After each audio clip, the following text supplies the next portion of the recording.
what if the fate of a kingdom rested on a forgotten treasure? Join Princess Sofia as she unravels ancient mysteries, faces magical challenges, and discovers a royal heirloom that will change her destiny forever. This isn't just an adventure. It's a journey into the heart of magic and self-discovery. Hello, precious angels, darling princesses, and brave little princes. Let's curl up for a gentle journey. Tonight, we're embarking on an adventure so sweet, it tastes like sunshine and marshmallow clouds. A tale where the most extraordinary magic isn't found in spells, but in the quiet strength of friendship and the soft glow of a kind heart. You know, sometimes the biggest heroes are the ones who don't even realize they're brave until they're called upon. And that's precisely the enchanting path we're about to explore. You might think navigating a land woven from dreams would be easy, but trust me, you probably wouldn't make it through the whispering gumdrop grove without getting delightfully lost in its sugary secrets. So, before you get comfortable, take a moment to like the video and subscribe, but only if you genuinely enjoy what I do here. If this story touches your heart, why not share it with your friends and family, wherever they are in the world, whatever time it might be for them. Imagine a place where the air itself hums with gentle magic, where every morning smells of warm vanilla and sun-ripened berries. The light here isn't just bright, it shimmers with playful secrets, dancing on leaves and making everything sparkle. Breathe slowly, feel safe and warm, and let the story carry you gently into dreamland. The sun always seemed to shine brightest in MilkTea Kids' land. It painted the marshmallow meadows in soft, creamy hues, making the clouds feel close enough to pluck. Here, you'd find MilkTea, a small whirlwind of curiosity, her glittery pink dress often dusted with biscuit crumbs, her black hair, clipped with a sparkling silver star, bounced as she led her spirited friends. She was an imaginative explorer, always seeking the next wonder. Her boundless curiosity often took them through the whispering gumdrop grove, where candy-colored trees murmured secrets, or along the banks of the sparkling syrup stream, a golden river that glittered under the sun. "This way," MilkTea would call, her voice a chime. "I think I saw a sparkle. Maybe it's a new kind of jelly bean flower." Alongside her was KK, the inventive strategist. He was a lanky boy, perpetually sketching maps in his doodle-covered chartreuse hoodie. A trusty graphite pencil was always tucked behind his ear. His mind buzzed with puzzles. He would often sigh, a small, thoughtful sound. "MilkTea, are you sure it wasn't just a firefly? They do sparkle, you know." Sunny Pip, the group's adorable mascot, would giggle along. He was just 3, a shock of wild golden curls framing his mochi-round cheeks. He clutched his plush star toy, his innocent joy infectious. "Sparkle! Sparkle!" he'd squeal, pointing a sticky finger. Berryboo, the tiny glitter fairy, flitted about. She was thumb-sized, with cotton candy wings and a mop of curly teal hair. She left trails of sparkling dust and bubbly laughter wherever she went. "It's definitely a jelly bean flower," she'd insist, her voice a rapid flutter. "I saw it. It twinkled pink." Overseeing them all with quiet wisdom was Moony Mello, the dreamy dream lantern spirit. He was a softly glowing orb, wreathed in translucent blue mist. His gentle glow was a comforting presence. He would hum softly, a melody that seemed to weave through the very air. Mr. Lucy, the refined gray tabby riddle master, observed their antics. He was 13 in cat years, an elegant creature with a white ascot and spectacles perched on his nose. He watched from his favorite sunbeam, polishing his golden pocket watch. He'd give a slow blink, a knowing look. Youthful exuberance, he'd purr, a most delightful chaos. Even Blueberry, the shy forest caretaker, would occasionally emerge from her grove. She was petite, with pale blue skin, and a crown of glossy berries nestled in her tangled green hair. She was a testament to the magic of their home. Her presence was a quiet, gentle magic. Their days were a tapestry of playful explorations, shared snacks, and the unbreakable bond of friendship. They were perfectly content, nestled in their whimsical world. One crisp morning, the air still cool with the lingering whispers of dawn, the friends were deeply engrossed in their latest architectural marvel. They were constructing an elaborate fort, not from sticks and leaves, but from marshmallow clouds. These weren't just any clouds. They were the softest, fluffiest kind, gathered gently from the edges of marshmallow meadows, still retaining their ethereal bounce. MilkTea, her pink dress a blur of motion, was directing traffic. "More fluff here, KK! We need a stronger turret for the jelly bean cannons!" KK, ever the pragmatist, was meticulously stacking the marshmallow bricks, occasionally pausing to sketch a diagram in his ever-present notebook. He frowned slightly, his brow furrowed in concentration. "MilkTea. If we don't reinforce the base with spun sugar, the whole thing will collapse. We learned that last week, remember? When the honeybees tried to move in." Sunny Pip, his golden curls bouncing, was happily patting a particularly plump cloud. "Squishy fort! Squishy!" he cooed, his star plush toy held aloft like a banner.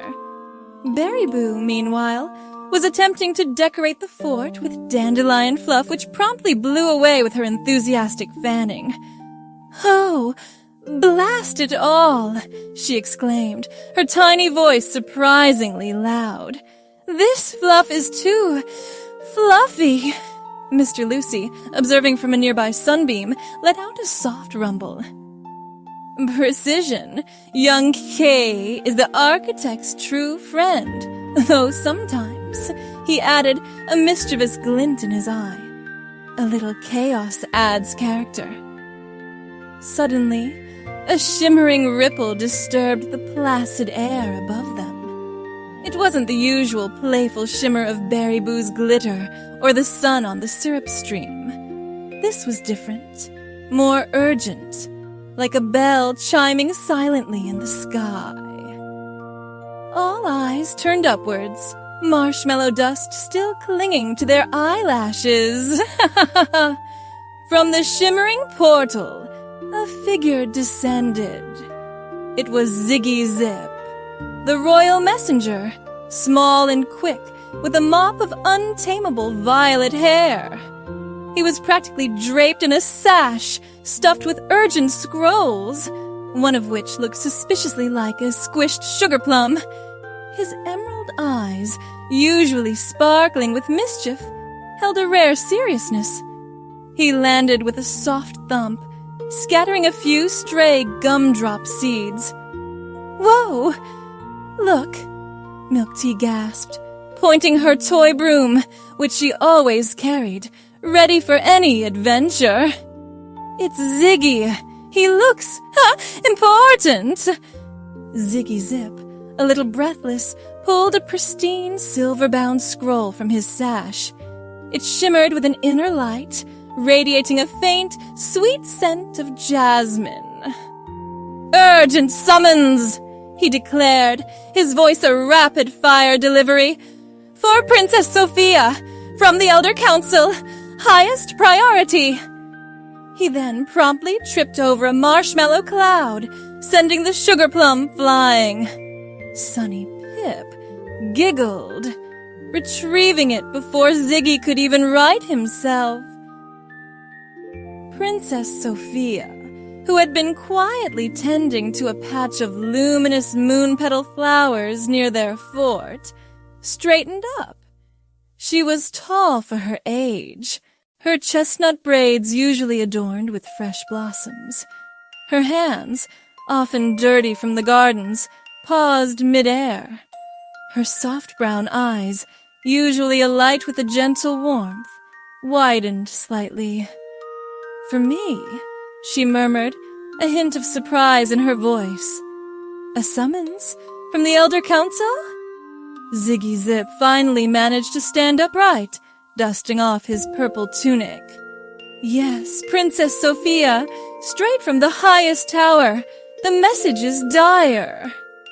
He then leaned in conspiratorially, lowering his voice, though not quite enough. "They said it's about the fate of the kingdom and a long-lost heirloom." The news rippled through the group like a sudden gust of wind. The marshmallow fort, for a moment, was forgotten. A long-lost heirloom? The fate of the kingdom? These were words usually reserved for the ancient tapestries in the castle library, not for a sunny morning in the meadows. MilkTea, usually so quick to embrace any new adventure, felt a strange flutter in her chest.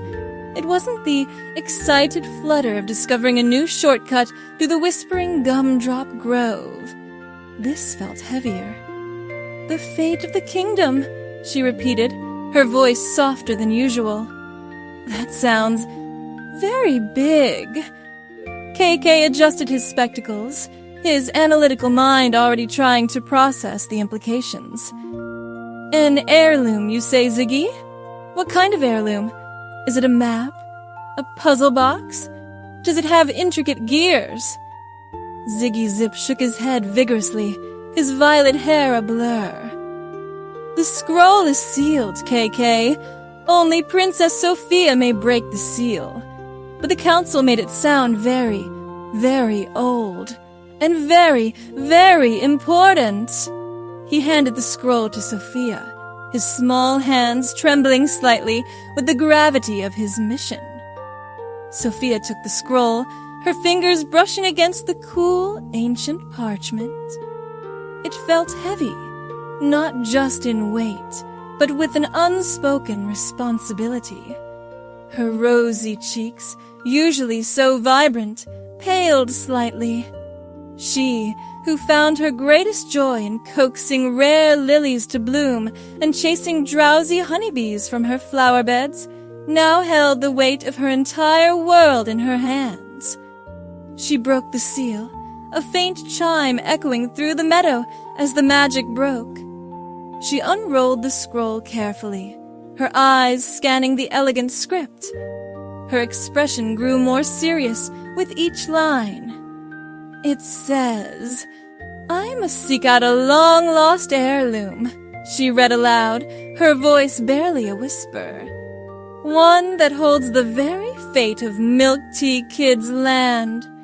It speaks of a compass of compassion, hidden deep within the Sunken Spire."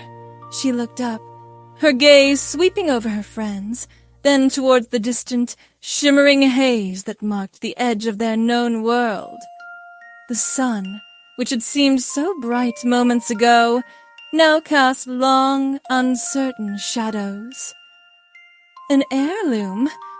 But I'm just Sophia, she said, her voice laced with a tremor of doubt. Her usual calm demeanor, her quiet strength, seemed to waver. What if I fail? What if I choose the wrong path? What if I'm not good enough? She clutched the scroll to her chest, as if seeking comfort from its very words, but finding only a growing apprehension. The children, too, felt a pang of apprehension. The mood had shifted, like a sudden cloud passing over the sun. Sunny Pip, sensing the change, whimpered softly. But, Princess, what about our marshmallow fort? His small voice, usually so full of joy, now held a note of genuine sadness. His star plush seemed to droop. MilkTea, usually so eager for adventure, hesitated. She looked at the distant horizon, then back at the half-built marshmallow fort. Its soft, inviting structure, a stark contrast to the daunting task Sophia had just described. It sounds very far away, she mused, clutching her toy broom, which usually felt like a magic wand, but now felt just like a stick. And maybe a little scary. Her bravado, usually her strongest suit, flickered. Berryboo, for once, was silent, her cotton candy wings drooping slightly. Even Mr. Lucy, usually so composed, had stopped polishing his pocket watch, his golden eyes fixed on Sophia. The comfort of their known world, their games and familiar paths, their shared snacks and easy laughter seemed far more appealing than an unknown quest, fraught with such immense responsibility. The heirloom, the kingdom's fate. It all felt impossibly heavy. Doubt, a subtle, creeping mist, began to settle over the sun-drenched meadow. Just as doubt threatened to take root, twisting the vibrant colors of the meadow into shades of gray, a soft, deliberate thump broke the heavy silence. Mr. Lucy, who had been observing the scene with his usual discerning gaze, gracefully padded forward. His tail, usually curled in a perfect arc, swished gently, a silent punctuation mark to the tension. He approached Sophia, his spectacles glinting in the softened sunlight, his golden pocket watch gleaming faintly as he moved. "Fret not, little princess," he purred, his voice a comforting rumble that seemed to vibrate through the very ground. It was a voice that held the echoes of countless sunbeams and untold stories. He paused, looking at each of the children, his wise eyes meeting theirs. "And you, young adventurers, need not let the shadow of a scroll dim the sparkle in your hearts." Sophia looked up, her soft brown eyes still clouded with apprehension. She clutched the scroll tighter. "But, Mr. Lucy," she began, her voice barely a whisper, "the Elder Council, they expect so much. They expect a leader, someone strong and brave. I just tend to my flowers. What if I'm not the leader they need? What if I'm not brave enough for the fate of MilkTea Kids' land?" MilkTea, her pink dress a little less glittery in her current mood, nodded in agreement. "It sounds like a very grown-up problem, Princess Sophia. My broom and I are usually good at finding lost buttons or the best berry patches, but a whole heirloom and the fate of the kingdom, that's even bigger than finding all of Mr. Lucy's lost riddles." She looked at her toy broom, then back at Sophia, a flicker of her usual adventurous spirit trying to break through the apprehension. Can a broom even help with something that big? KK, ever the logical one, pushed his spectacles higher on his nose. Logically speaking, Princess, your current skill set is indeed more aligned with botany than questing for ancient artifacts. The probability of success without proper guidance or a comprehensive strategy is low. He looked at the scroll with a mixture of awe and trepidation. Perhaps the council has made an error in judgment. Sunny Pip, still clutching his star plush, toddled closer to Sofia, sensing her distress. He gently patted her knee. "No sad, Princess. No sad." His innocent words, though simple, held a profound truth, a plea for the return of joy. Mr. Lucy let out a soft, knowing chuckle, a sound like rustling silk. Ah, the ever-present dilemma of the untried path. But consider this, my dear Sophia. Every great journey begins with a single uncertain step. And the heirloom, this compass of compassion, seeks not a warrior, but a leader with a true heart. And a true heart, my dears, is never alone. He looked at the circle of worried faces, a gentle smile playing on his whiskered lips. The elder council, I assure you, rarely errs in their wisdom. They see in you, Princess, what you perhaps have yet to fully see in yourself. But what do they see? Sophia asked, her voice still tinged with doubt. I only see my inability to lead, my fear of making the wrong choice. They see your kindness, Princess. Blueberry spoke softly, emerging a little further from her usual shy retreat among the trees. Her voice was like the gentle rustle of leaves. They see how you care for the smallest sprout, how you nurture life. That is a strength. Berryboo, though usually distracted, flitted near Sophia's ear. And you always share your berry tarts. That's super kind. Leaders should definitely share berry tarts. Her tiny wings buzzed with earnestness. Mr. Lucy nodded, acknowledging Blueberry and Berryboo's points. Indeed. Leadership, my young friends, is not merely about command or grand pronouncements. It is about understanding, about empathy, about guiding with a gentle hand and an open heart.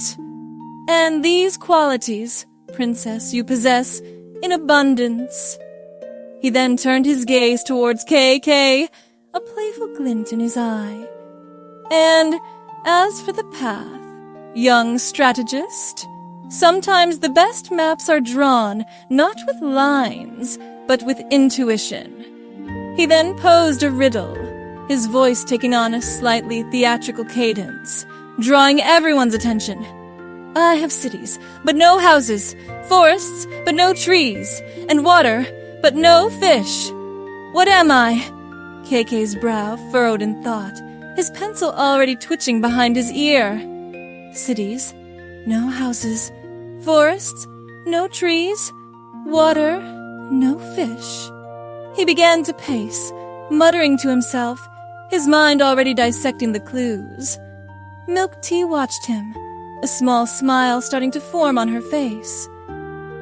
Even in this serious moment, a riddle from Mr. Lucy was a welcome distraction. As KK pondered, Moony Mello floated closer, his dreamy blue light, usually a soft, distant glow, now enveloped Sophia in a warm, ethereal embrace. The air around her seemed to shimmer with gentle reassurance. His voice, a soft, melodious hum, was like a lullaby woven from starlight. The path may be veiled, dear Sophia, shrouded in mists of doubt, but your light, when shared, will illuminate it. You carry within you a beacon, brighter than any star. He paused, his glow pulsing gently. Do not fear the unknown. Embrace the journey, for it is in the journey that we discover our truest selves. Sophia felt a warmth spread through her, a comforting sense of calm settling over her racing heart. Moony Mello's words, combined with Mr. Lucy's wisdom and the unwavering belief of her friends, began to rekindle her spirits. The weight of the scroll still felt heavy, but now it felt like a challenge she could face, not a burden that would crush her. A map! KK suddenly exclaimed, snapping his fingers. His eyes lit up with triumphant recognition. It's a map! Cities, but no houses. Forests, but no trees. Water, but no fish. It's a map. He looked at Mr. Lucy, a proud grin spreading across his face. Did I get it, Mr. Lucy? Is it a map? Mr. Lucy gave a slow, deliberate blink. Indeed, young strategist. The answer, as always, was laid out before you, waiting for the right perspective to reveal it. He then turned back to Sophia, his gaze steady and encouraging. And so, Princess, the first step is always to find the way. To chart your course, not just on paper, but in your heart. Sophia looked at the glowing scroll, then at the compass in her hand, and then at the faces of her friends. Their concern, their support, their unwavering belief. It was a force more powerful than any doubt. A newfound resolve began to bloom within her, like the most resilient flower pushing through the earth. She straightened her shoulders, a quiet strength settling into her posture. The apprehension hadn't vanished entirely, but it was now overshadowed by a glimmer of hope, a spark of courage. A map, she murmured, a small, determined smile gracing her lips. Yes, a map, and a path to be found. She looked at MilkTea, then at KK, then at the entire group. Then we shall go. Together. A collective cheer, bright and buoyant, like a cluster of freshly picked balloons, erupted from the friends. Sophia's words, "Then we shall go," together resonated with a newfound strength, banishing the last lingering wisps of doubt from the sun-drenched meadow. It was as if the very air sighed in relief, the marshmallow clouds puffing up a little higher, the syrup stream humming a more cheerful tune. KK, having just solved Mr. Lucy's riddle, sprang into action with an almost comical intensity. "If it's a map," he declared, his voice crisp and then decisive, "we need to make one, and find the way."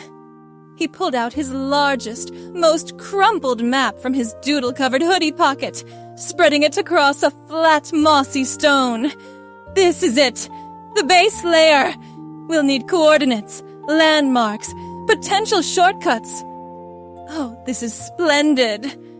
His pencil, freed from behind his ear, began to dance across the parchment, already plotting theoretical routes. MilkTea's eyes, which had been shadowed with apprehension moments before, now sparkled with their usual adventurous glint. She clutched her toy broom, twirling it enthusiastically. "A real adventure! Just like my broom always dreams of. It always says, 'MilkTea, when will we fly to somewhere truly new?'" She paused, then looked at Sophia, her cheeks flushed with excitement. "Princess Sophia, you're so brave. I knew you would say yes." Sophia smiled, a genuine, unburdened smile that reached her eyes. It's easier to be brave when you know you're not alone, she said softly, glancing at each of her friends. Your courage, your wisdom, your sparkle, she nodded at Berryboo, who preened, makes me brave. But what do we do? Berryboo asked, zipping around Sofia's head, leaving a trail of tiny, shimmering pink dust motes. Do we just walk? What if we get hungry? What if it's dark? What if we meet a grumpy squirrel who doesn't like glitter? KK, momentarily distracted from his cartography, looked up. Excellent points, Berryboo. Logistics are paramount. He tapped his pencil against his chin. We need supplies, sustenance, and, yes, a defense against potentially grumpy woodland creatures. I can help with food, Blueberry offered, her voice a soft murmur, emerging a little more from the shade of a towering gumdrop tree. Her small hands, usually tending to delicate sprouts, now clasped together in determination. My magical seeds can grow berries, even in barren places, and they taste very sweet.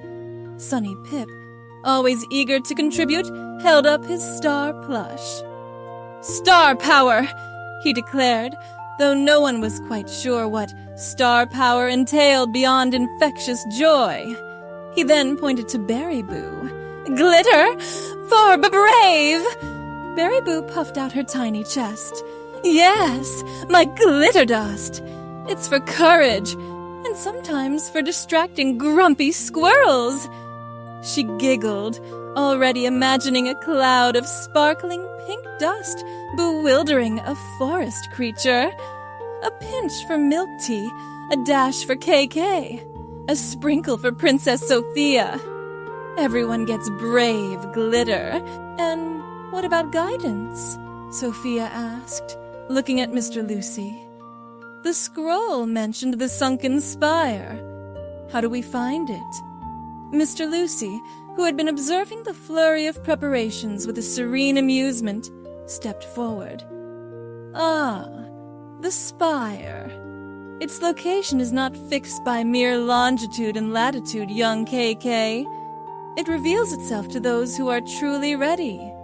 But the path to its general vicinity, the enchanted forests, that is where your maps will prove invaluable. He gave a slow, deliberate wink. And, for the more esoteric challenges, Moony Mello's light will guide your inner compass.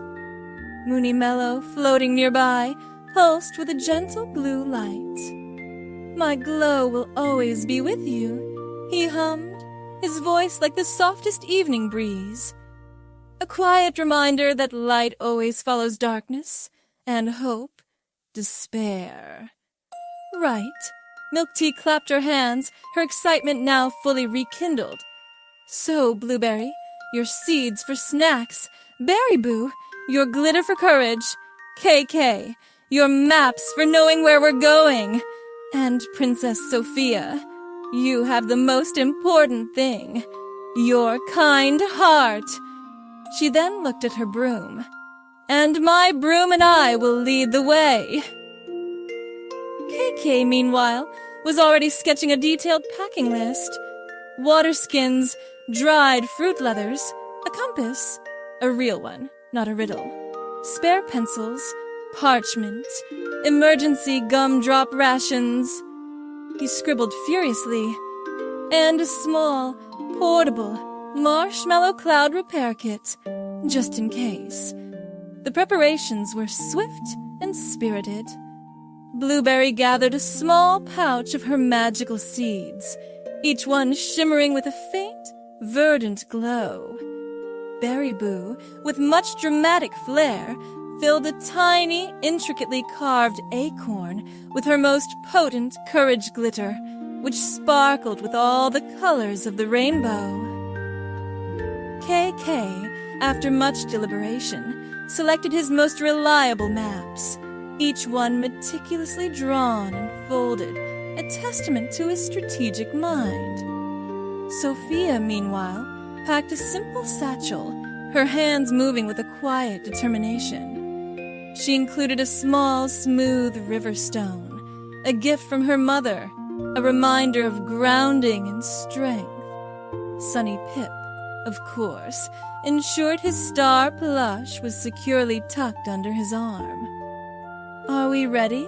Sophia asked, looking at her friends, her heart a mixture of nervous flutterings and resolute purpose. She felt a lightness in her step, a sense of rightness she hadn't anticipated. "As ready as we'll ever be," MilkTea declared, swinging her toy broom like a sword. "Adventure awaits." Mr. Lucy gave a final, approving nod. "Remember, dear ones, the journey itself is the greatest teacher.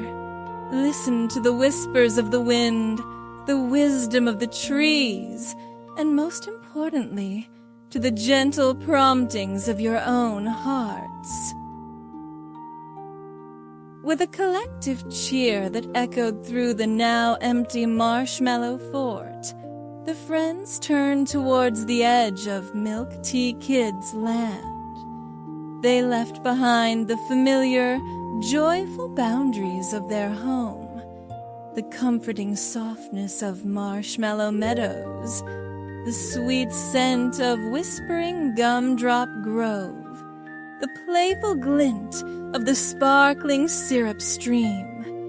Each step carried them further from the known, further into the realm of the enchanted forests that bordered their whimsical world. Their footsteps, a playful patter of small shoes, and a soft swish of skirts, echoed with a blend of excitement and brave uncertainty. The trees here were taller, their leaves a deeper, richer green, and the air held a scent of ancient earth and untold secrets. This was the first threshold, the invisible boundary between the familiar and the fantastical. As they stepped across it, the sunlight seemed to filter differently, casting dappled patterns on their path, inviting them deeper into the grand quest that awaited. The unknown stretched before them, vast and full of promise, and they walked into it together.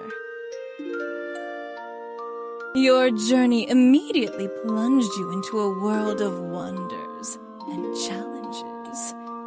The air grew cooler, dappled with sunlight filtering through an impossibly dense canopy of leaves that shimmered with every color imaginable.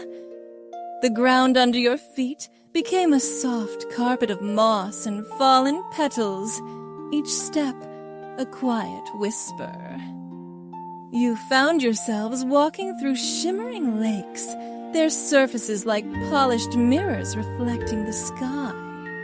Ancient, gnarled trees, their bark etched with forgotten symbols, seemed to lean in, their leaves rustling with murmurs you couldn't quite decipher.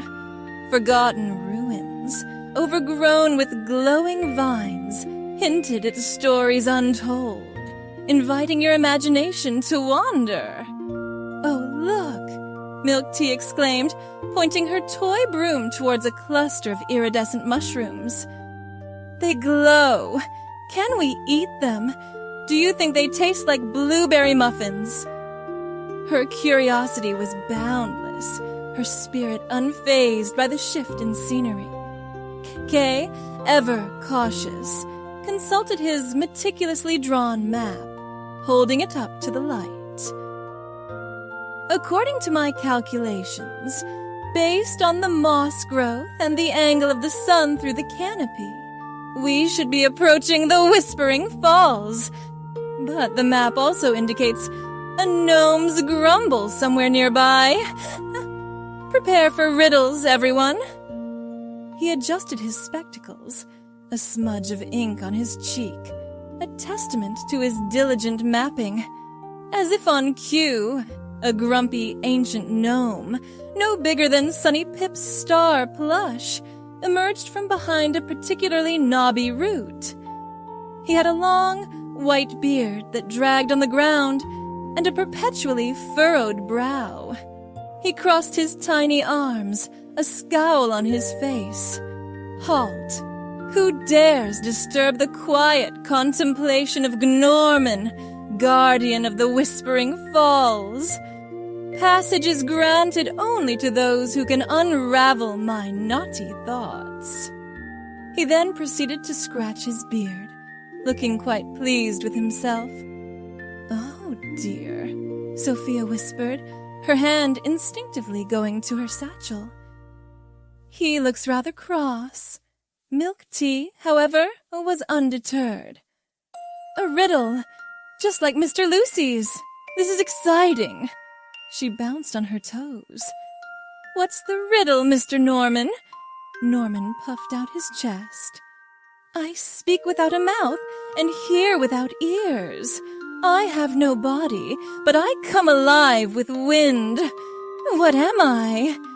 He watched them with beady eyes, clearly expecting them to be stumped. KK, however, merely tapped his pencil against his chin for a moment. That's a classic, Norman, he said, a hint of playful challenge in his voice. The answer, of course, is an echo. Norman's jaw dropped. His grumpy demeanor melted into surprised admiration. An echo! By the ancient roots! You're quick, young one! Very well, pass through. But be warned, the forest has more than just grumpy gnomes lurking. He then vanished back behind his root with a huff. You're so clever, KK! MilkTea cheered, giving him a playful nudge. You always know the answers. It's just logic, MilkTea. KK demurred, a slight blush creeping onto his cheeks, though he secretly enjoyed the praise. Riddles are simply puzzles of words. Further along, as you skirted a shimmering lake whose surface reflected not only the sky, but also faint, swirling patterns that seemed to dance with your thoughts, you encountered a playful sprite.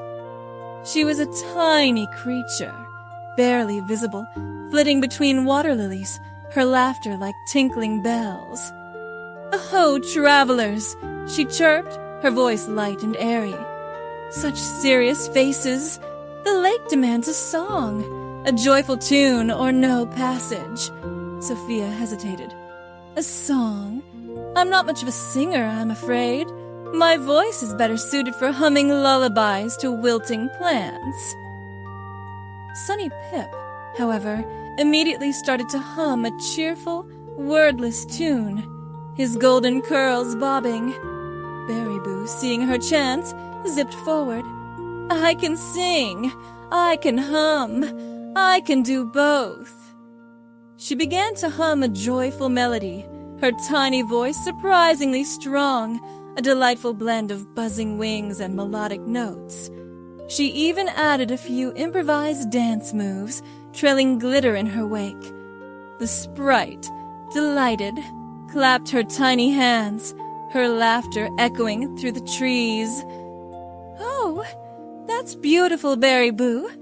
MilkTea clapped along, tapping her broom to the rhythm. "Thank you, thank you." Berryboo bowed dramatically, a spray of glitter bursting from her hands. "It's my signature performance." The sprite, having received her joyful tune, waved them through with a cheerful flutter. "Pass, pass, your hearts are light, may your journey be bright." Your path then led you to a thorny thicket, its branches interwoven into an impenetrable wall, each thorn tipped with a tiny glowing light. "Oh no," MilkTea sighed. "This looks like a lot of ouch." But Blueberry, usually so shy, stepped forward with quiet confidence. She opened her small pouch and sprinkled a few of her magical seeds onto the ground before the thicket. She then began to hum a soft, melodic tune, her voice like the rustle of leaves in a gentle breeze. As she sang, the seeds pulsed with a verdant glow, sprouting almost instantly.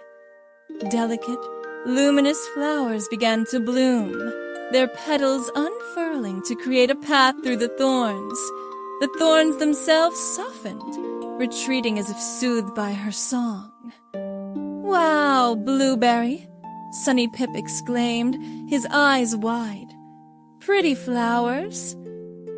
"Your magic is truly wonderful, Blueberry," Sofia said, her voice filled with admiration. "You make the impossible gentle."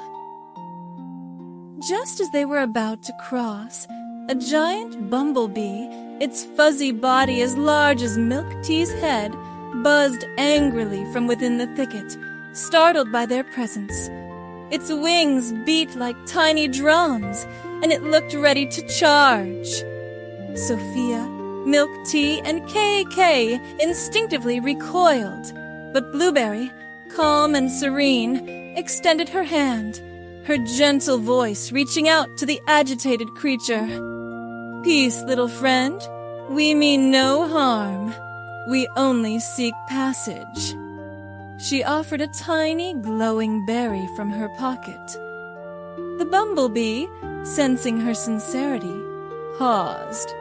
It slowly approached, its antennae twitching, then gently took the berry. Its angry buzz softened to a contented hum. It then led them through the newly bloomed path, becoming a temporary fuzzy ally. "Blueberry, you're amazing," MilkTea whispered, marveling at her friend's quiet courage. However, your path was not unchallenged. As you ventured deeper into the enchanted forest, a chilling shadow began to flicker at the edge of your vision. It wasn't a physical presence, not at first, but a subtle shift in the air, a whisper that seemed to pluck at the edges of your thoughts. This was the Shadow, a mischievous band of dark tricksters led by Shade, a shifting manifestation of doubt. Shade and his minions began to sow discord, creating illusions of fear and loneliness. As you walked, MilkTea suddenly felt a pang of unease. "Are we going the right way, KK?" she asked, her voice losing some of its usual bounce. "What if I'm not a good leader? What if my broom can't really help us?" She looked down at her toy broom, suddenly seeing it as just a stick, not a vessel of adventure.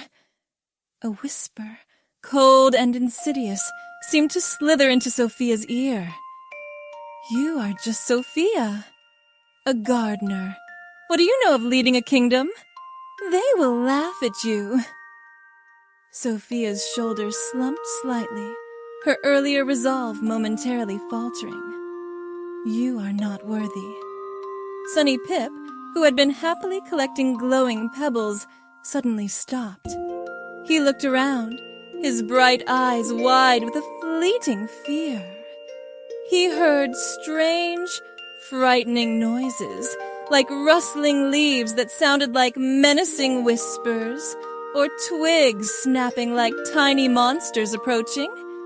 He whimpered, clutching his star plush tighter, his innocent joy temporarily dimmed by the overwhelming sense of despair that seemed to seep into the very air. KK, usually so focused, found his mind clouded. His maps seemed to swim before his eyes, the lines blurring, the paths twisting into impossible routes. Your logic is flawed. Your strategies will fail. You are just a child playing with paper. He felt a wave of confusion, a sudden doubt in his own carefully constructed plans. Berryboo, too, felt a chill. She saw fleeting images of herself, small and insignificant, her glitter dust vanishing into nothingness, her magic useless. You are just a distraction, a tiny speck. No one truly needs your sparkle. The friends quickly learned that only through trust and teamwork could they overcome these subtle, insidious attacks. When MilkTea voiced her doubts, Sofia, despite her own inner battle, reached for her hand. You are the bravest explorer, MilkTea. Your curiosity always leads us to wonderful things. We need you. When Sunny Pip cried, Blueberry immediately knelt, offering him a glowing berry and humming a soothing tune. "The noises are just tricks, little one," she whispered. "We are here. We are safe." KK, though struggling with his own confusion, noticed the pattern. "These aren't real dangers," he murmured, his analytical mind fighting through the haze. "These are whispers, illusions. They feed on our fear." He remembered Mr. Lucy's words. "The map is not the territory." They want us to doubt each other, Sofia realized, her eyes clearing. They want us to feel alone. She looked at her friends, their faces etched with fleeting moments of uncertainty, but also with unwavering loyalty. "But we are not alone. We are together." As they united their courage, their combined light began to push back the encroaching darkness. The whispers faded. The illusions shimmered and dissolved like morning mist. They knew now that this enemy, shade, was not something they could fight with swords or spells, but with the strength of their bond, with the steadfast belief in each other, and with the unwavering light of their shared spirit. The forest, though still enchanted, no longer felt quite so menacing. You had faced your first true test, and through unity, you had begun to understand the true nature of the journey. The enchanted forest, having tested your spirits with the subtle whispers of shade, now began to deepen, its secrets growing heavier, more ancient. The air, once filled with the chirping of unseen birds and the rustle of playful leaves, grew still. A hush descended, broken only by your own footsteps and the distant rhythmic lapping of water. You felt an undeniable pull, a magnetic force drawing you towards the heart of your quest. "According to my most current revisions," Keiki announced, consulting a map that now bristled with new annotations and tiny, intricate symbols, "we are nearing the Shimmering Sorrow Lake. The legends say it's a place of profound stillness, where reflections show not just your face, but your deepest thoughts." He looked up, his brow furrowed. "It's also rumored to be rather unsettling." Sofia felt a shiver trace its way down her spine, despite the warmth of the sun that still managed to filter through the dense canopy. "Unsettling how, KK? Like a bit too quiet? Or like seeing your own worries staring back at you?" "Precisely the latter, Princess." Mr. Lucy's voice purred from his perch on MilkTea's shoulder, where he had decided to ride, observing the shifting landscape with keen eyes. "The Shimmering Sorrow Lake is a place of introspection, a liquid mirror to the soul. It is said to hold not just water, but the echoes of forgotten hopes and dreams, both fulfilled and lost." MilkTea gripped her toy broom a little tighter. "Forgotten hopes? That sounds a bit sad, Mr. Lucy. I like happy hopes, like finding a giant lollipop tree. Every hope, dear MilkTea, has its shadow. Moony Mello hummed, his glow, usually a steady, comforting blue, now pulsed with a faint, almost imperceptible warning, like a distant lighthouse beacon. The lake is a threshold, a place where one must truly know oneself before daring to venture further. As you broke through the last line of ancient, weeping willow trees, the shimmering sorrow lake stretched before you. It was breathtakingly beautiful, yet profoundly eerie. Its surface was like polished silver, utterly still, reflecting the sky and the surrounding trees with perfect, unsettling clarity. There wasn't a ripple, not a whisper of wind, disturbing its placid surface. The silence was so profound, it felt like a presence pressing in on you.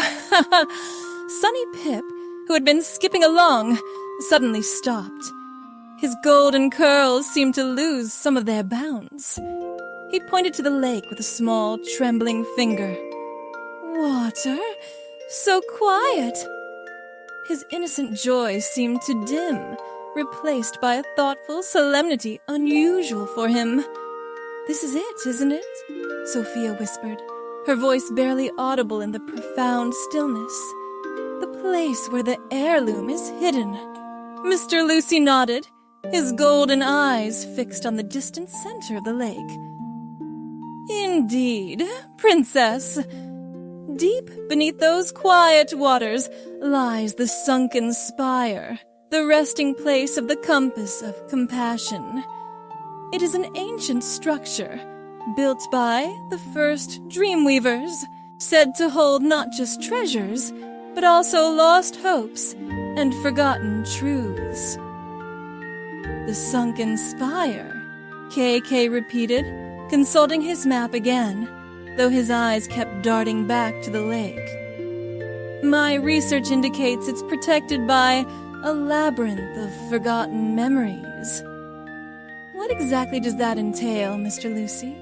Is it a physical maze, or something else?" Mr. Lucy let out a soft sigh, a sound like dry leaves skittering across stone. "It is both, young strategist, and neither. The labyrinth is not built of stone, but of echoes.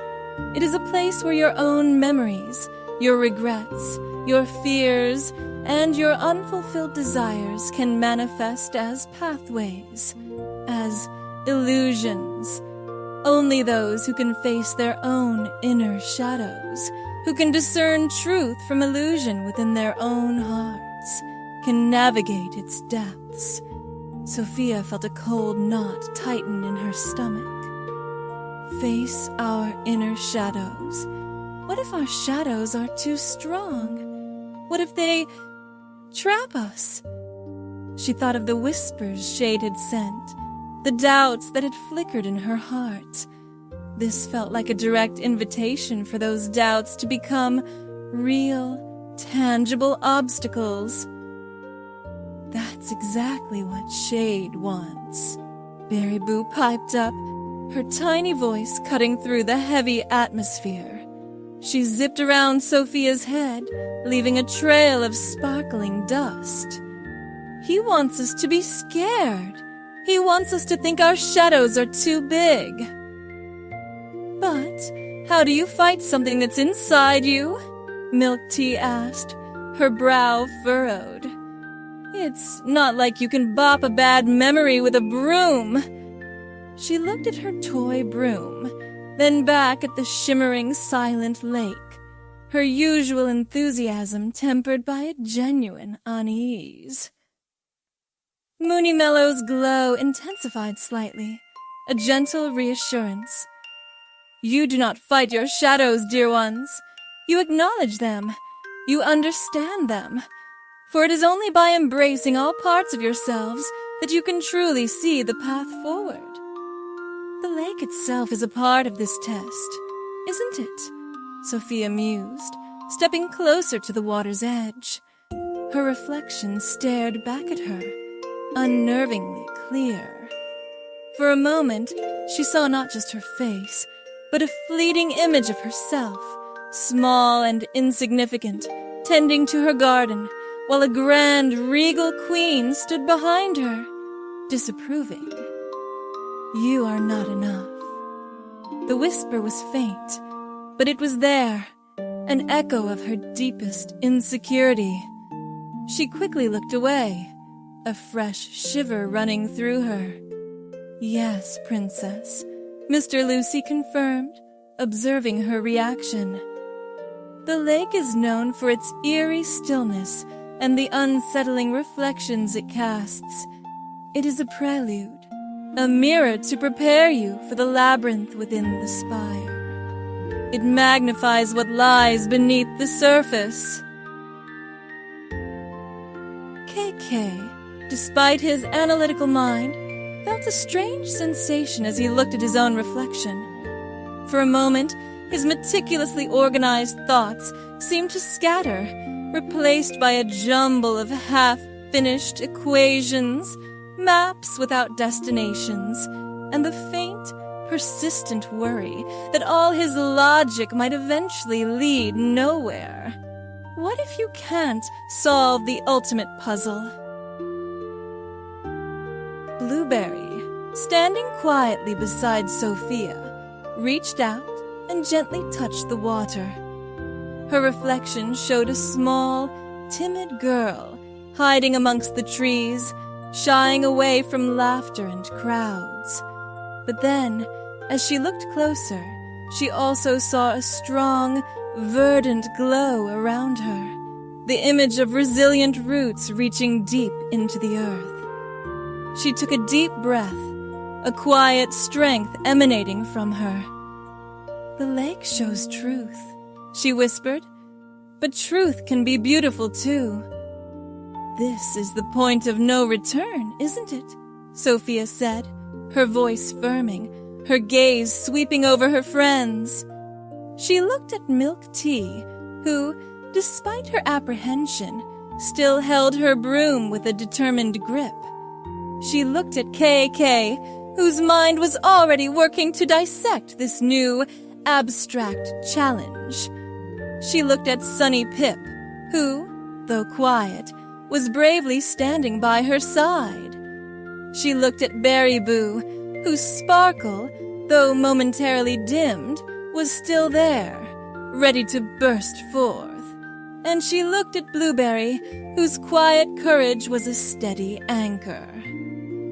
"Yes, Princess," Mr. Lucy affirmed, his voice gentle but resolute. "This is the heart of the challenge, the threshold to the inmost cave. Beyond this lake lies the true test of your spirit, your unity, and your compassion." Moony Mello's light pulsed, a silent encouragement. The sunken spire, though unseen, felt closer now, its ancient magic humming beneath the silent waters. The group knew this was it. The comfort of the known world, the playful adventures, felt a lifetime away. They stood on the precipice of something profound, something that would ask everything of them.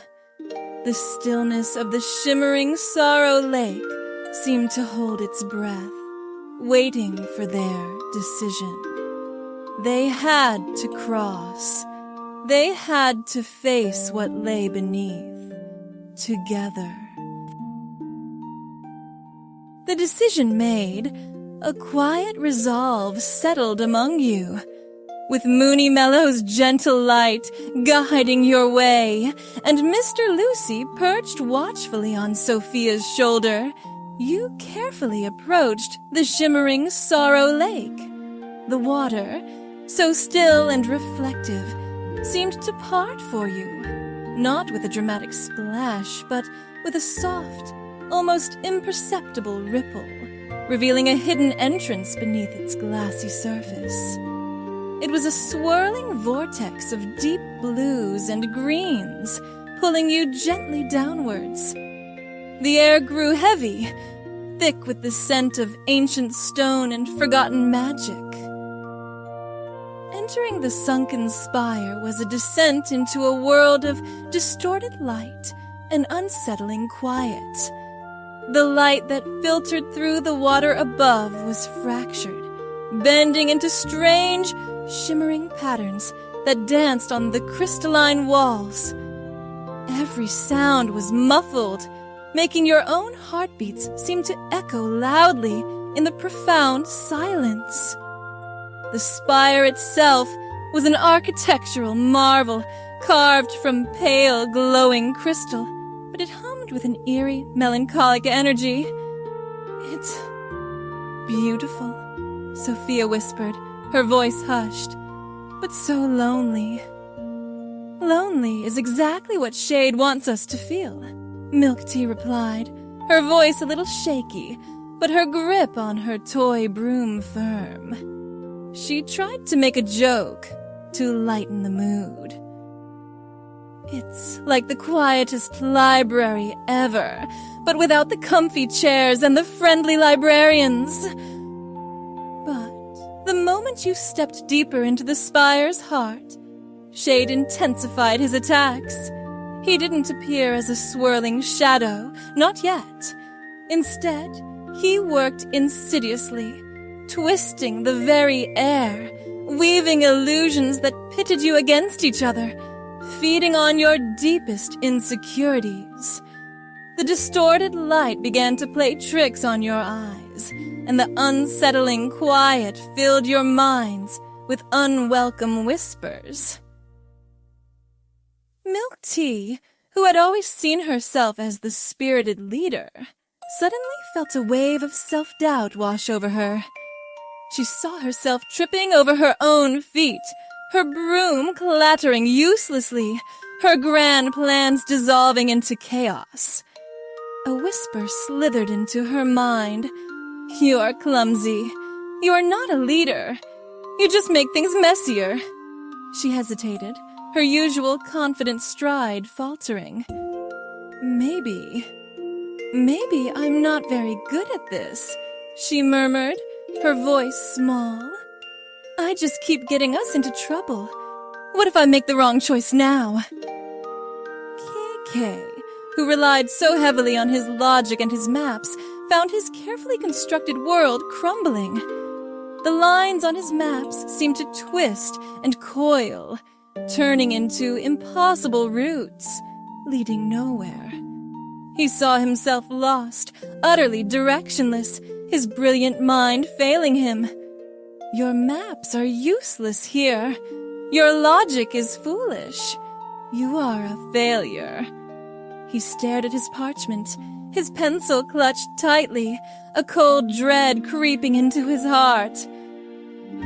"This doesn't make sense," he mumbled, his voice tight with frustration. "The geometry is all wrong. We're going in circles. I know it." Sofia, the princess, was bombarded with visions of her kingdom falling into ruin under her command. She saw her beloved gardens withered, her people looking at her with disappointment, her crown heavy and mocking. "You are weak. You are not a queen. You will bring ruin to all you touch." The weight of her inadequacy pressed down on her, an invisible burden. She felt tears prick at her eyes. I can't do this," she choked out, clutching her chest. "I'm not strong enough. I'll only disappoint everyone." Sunny Pip, usually a beacon of unadulterated joy, felt his small world enveloped in gloom. The distorted light made the crystal walls seem to loom, casting long, frightening shadows that danced like monsters. He heard whispers, too, not words, but unsettling sounds that made him feel utterly alone, lost in a vast, cold space. His joy, so infectious, was temporarily dimmed by the overwhelming sense of despair. He started to cry, soft, heartbroken sobs that echoed in the quiet spire. Scary, so scary, he whimpered, burying his face in his star plush. Berryboo, usually so bright, felt her own sparkle dimming. She saw herself as an insignificant speck, her glitter dust dissolving into nothingness, her magic too small to make a difference. You are just a distraction. Your sparkle means nothing here. You are alone. She hovered uncertainly, her wings fluttering weakly, her usual bubbly laughter replaced by a quiet, trembling silence. Even Moony Mello's light seemed to flicker, struggling against the encroaching gloom. The air grew colder, heavier, pressing in on you. Shade's power, fueled by your individual doubts and fears, threatened to consume you, to sever the very bonds that held you together. But in your darkest hour, the bonds of friendship held. It was MilkTea, remembering Moony Mello's soft-hummed words. Your light, when shared, will illuminate it, who bravely reached for Sofia's trembling hand. Her own hand was shaking, but her touch was steady. "No, Princess Sofia," MilkTea said, her voice wavering but resolute. "You are strong. You are kind. We're in this together. We always are." Sofia looked at MilkTea, at the unwavering belief in her eyes, and a spark of her own courage rekindled. "Together," she whispered, squeezing MilkTea's hand. Then, KK, despite his own fears, used his puzzle-solving skills to see through Shade's illusions. He noticed the inconsistencies, the subtle flaws in the twisted reality. "Wait, look!" he exclaimed, pointing with his pencil. "The light doesn't bend that way, and this crystal structure, it's impossible. It violates the laws of physics." His analytical mind, though rattled, began to cut through the deceptive fog. "These are just tricks, illusions. Shade is playing games with our minds." Berryboo, with a defiant flutter, took KK's words as a cue. She zipped around Sofia and MilkTea, sprinkling her most potent glitter dust. "No gloom, only sparkle," she declared, her voice small but fierce. The glitter, catching the distorted light, shimmered, momentarily breaking the spell of gloom, revealing the true, beautiful crystalline walls beneath Shade's deception. Blueberry, seeing Sunny Pip's distress, immediately knelt beside him. She gently took his hand, her touch cool and soothing. She began to hum a soft, wordless song, a lullaby woven from the gentlest forest melodies. Her presence, her quiet strength, brought a sense of calm, reminding them of the beauty and resilience they carried within. Sunny Pip, comforted by her presence and her song, slowly stopped crying, his sobs subsiding into hiccuping breaths. "She's right," MilkTea exclaimed, looking at KK, then at Berryboo, then at Blueberry. "Shade's power thrives on our isolation and fear, but we're not alone. We have each other." Sofia, feeling the warmth of MilkTea's hand in hers, the clarity from KK's logic, the defiant sparkle from Berryboo, and the soothing presence of Blueberry, felt a surge of strength. "He wants us to doubt ourselves, to doubt each other," she said, her voice growing firmer. "But our friendship is stronger than any doubt." As you united your courage, your combined light began to push back the encroaching darkness. Moony Mello's glow, which had been flickering, now intensified, bathing you all in a steady, comforting blue. The whispers faded, The distorted light began to correct itself, and the illusions shimmered and dissolved like mist in the morning sun. You realized Shade's power was not absolute. It was dependent on your belief in it. By choosing unity, by choosing to trust, you diminished his hold. You had faced the heart of the challenge, not with individual strength, but with the unbreakable bond of your collective spirit. The spire, though still ancient and quiet, no longer felt quite so threatening. You had found your way through the labyrinth of forgotten memories, not by solving a puzzle, but by remembering who you were, together. Through your collective efforts, your courage burning bright against the fading shadows of doubt, you reached the heart of the Sunken Spire. The air here was different, no longer heavy with melancholy, but shimmering with a soft, ancient warmth. The crystalline walls, no longer distorted by Shade's trickery, pulsed with an inner gentle light, casting kaleidoscopic patterns across the floor. Ancient moss, luminous and velvety, clung to every surface, and clusters of glowing crystals, like forgotten jewels, sprouted from crevices. It was a sanctuary, a place of profound peace after the ordeal you had just endured. "Look," MilkTea whispered, her voice filled with awe, pointing with a steady hand. Her toy broom, still clutched, seemed to hum with a quiet satisfaction. It's like a secret garden, but made of light." KK, his spectacles now clear, his mind no longer clouded by confusion, scanned the chamber. "The energy readings here are extraordinary," he murmured, pulling out a small, crystal-encased device from his hoodie. It glowed faintly in response to the ambient magic. A convergence of ancient ley lines, perhaps, or simply pure magic. In the very center of this ethereal chamber, nestled amidst the ancient moss and glowing crystals, resting on a pedestal of swirling, translucent energy, was the heirloom. It was not a weapon of power, nor a chest overflowing with glittering gold.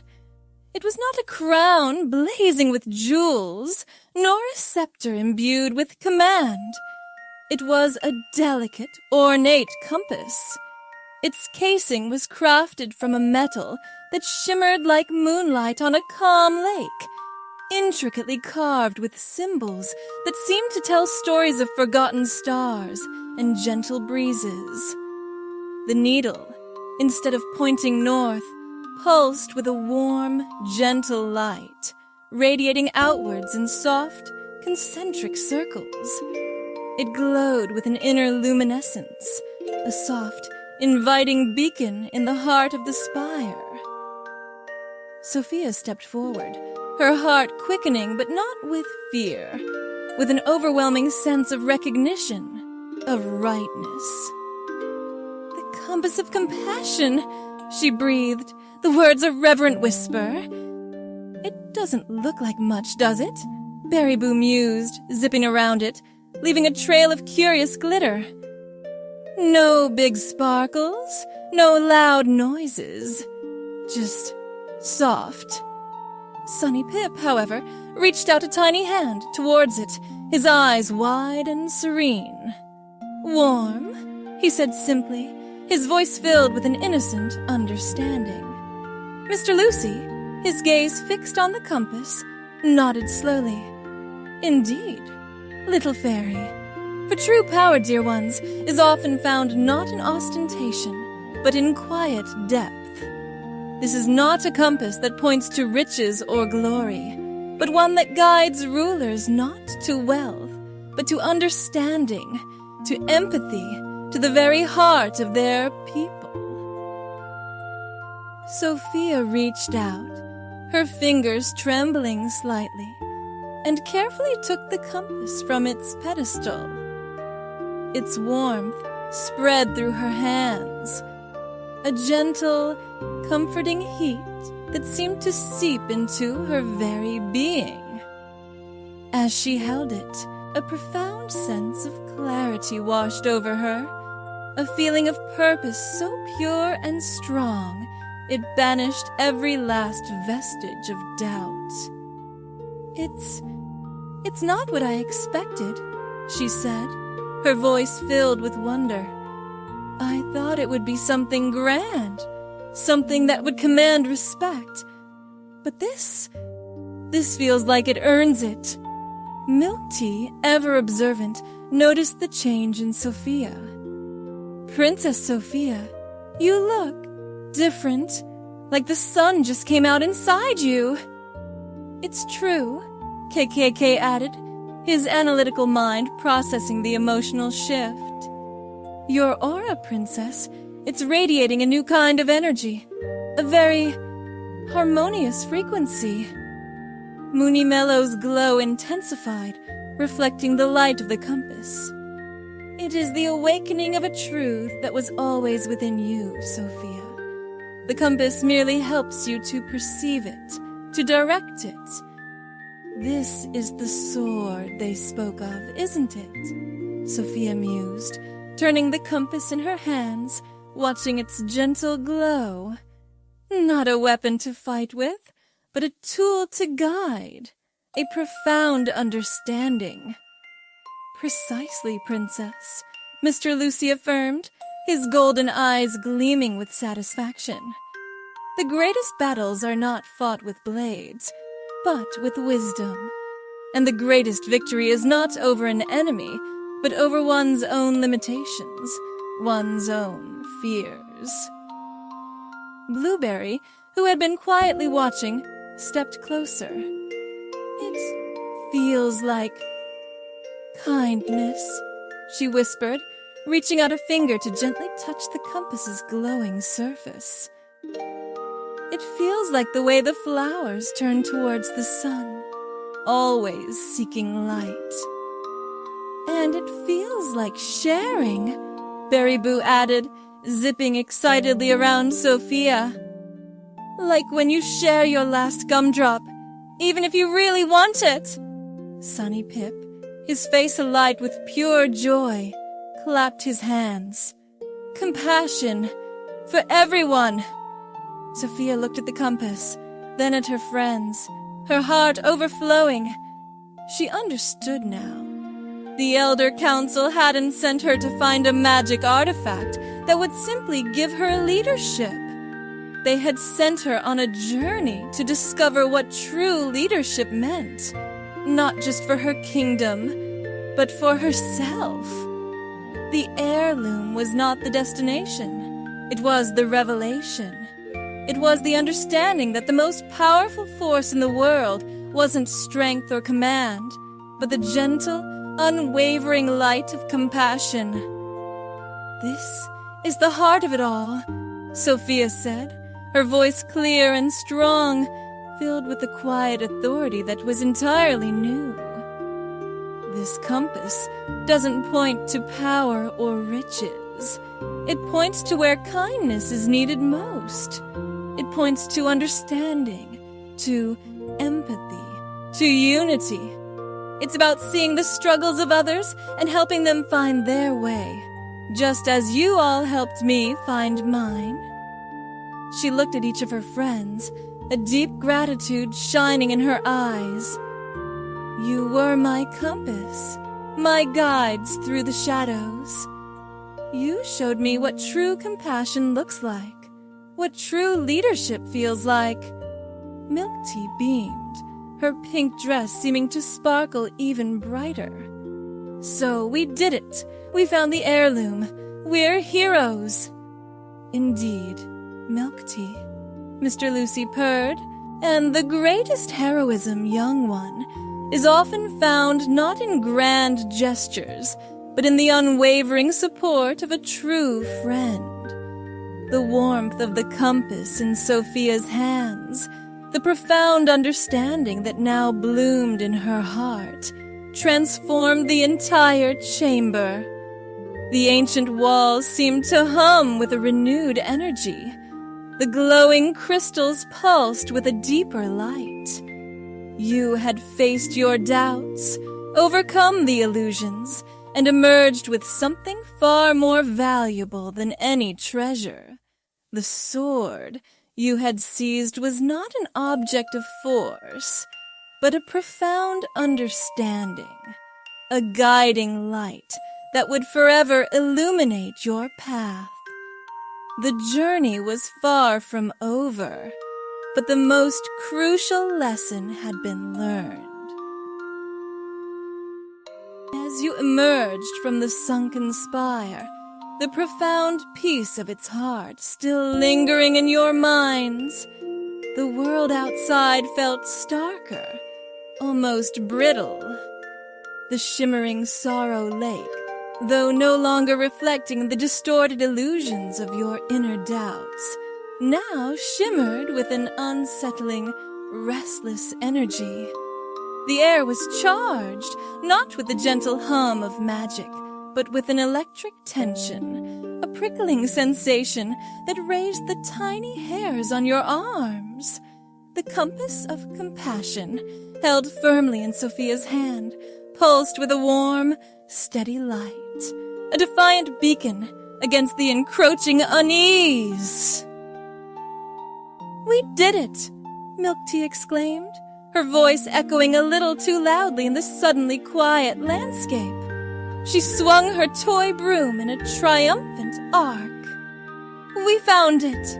We're coming home!" "Indeed," KK affirmed, adjusting his spectacles. "And the exit trajectory from the spire appears to be optimal. We should be able to navigate back through the enchanted forest with relative ease, now that we understand the nature of Shade's illusions." He consulted his map, which now seemed to glow faintly, illuminated by the compass's light. But as you stepped onto the shore of the shimmering Sorrow Lake, a chilling wind swept across the water, carrying with it a familiar, insidious whisper. The lake's surface began to churn, not with gentle ripples, but with dark, swirling currents. The air grew heavy, thick with a palpable sense of malice. "Oh no!" Berryboo squeaked, her tiny wings fluttering frantically. "It's him! I can feel the shivers!" From the dark, swirling waters, a towering, swirling vortex of doubt began to rise. It was Shade, manifesting not as a whisper, but as a formidable, shadowy entity, taller than the tallest gumdrop tree, its form shifting and churning like a storm cloud. Pinpricks of cold, malevolent light glittered within its depths like distant, mocking stars. His voice, a chilling chorus of echoes, seemed to come from everywhere and nowhere, resonating with your deepest, most private anxieties. "So," Shade hissed, his voice 1,000 whispers woven into one, "you found your little trinket. A mere feeling. You think a mere feeling can defeat me. You think compassion is a power. Power's all that matters. Control, domination." The vortex pulsed, growing larger, reaching out shadowy tendrils towards the glowing compass. He sought to snatch its secret power, to twist its gentle light into something dark and destructive. Sophia instinctively clutched the compass of compassion tighter, its warmth a shield against the cold. "No, Shade," she declared, her voice, though trembling slightly, held a new, unwavering conviction. "Compassion is power. It is the power to unite, to understand, to heal." "Foolish child," Shade thundered, his shadowy form swirling closer. your adventures, MilkTea, are childish fantasies. Your broom is a stick, your courage a fleeting spark. He directed his taunt at MilkTea, attempting to make her believe her journey had been insignificant, her spirit frivolous. MilkTea, for a moment, faltered. Her grip on her broom loosened. Is he right? Am I just playing? But then she remembered the gnome, the sprite, the thorny thicket. She remembered how her enthusiasm had helped them press on. No! She cried, her voice gaining strength. My adventures lead to joy, and my broom has seen more magic than you ever will. She held it up defiantly. Shade then turned his attention to KK. And you, little strategist, your maps are useless. Your logic, a broken compass in a storm. Your plans will always crumble, leaving you lost and alone. He tried to make KK believe his meticulously crafted maps, his brilliant mind, were ultimately futile. KK, for a split second, felt the familiar sting of doubt. What if my calculations are wrong? What if I lead them astray? But he looked at the glowing compass, at Sofia's resolute face. He remembered how his logic had helped them see through Shade's earlier illusions. My maps are not just lines, Shade, he retorted, his voice firm. They are pathways of knowledge, and my logic helps us see your logical tricks. He pointed his pencil at the swirling vortex. You thrive on confusion, but I thrive on clarity. Finally, Shade bore down on Sofia, his voice dripping with venom. And you, princess, you think your kingdom will embrace this sentimental bauble? They will laugh at your compass of compassion. They will demand strength, not softness. You are a gardener, not a queen. He sought to shatter her newfound confidence, to make her believe her people would scorn her for valuing empathy over might. Sophia felt the sting of his words, the echo of her deepest insecurity about her worthiness to rule. But the compass of compassion pulsed in her hand, warm and vibrant. She looked at MilkTea, her broom held high. She looked at KK, his pencil a weapon of intellect. She looked at Sunny Pip, bravely clutching his star plush. She looked at Berryboo, ready to sprinkle glitter. She looked at Blueberry, whose quiet strength had soothed the wild. And she remembered Moony Mello's gentle glow, Mr. Lucy's wise riddles. You are wrong, Shade, Sophia proclaimed, her voice ringing with newfound authority, clear and strong. My kingdom will not laugh. They will understand. True leadership is not about fear. It is about unity, kindness, and empathy. You have no power here, Shade. Your darkness cannot extinguish our light. The journey back through the enchanted forest became a gauntlet of tricks and illusions, a final, desperate attempt by Shade to reclaim his hold.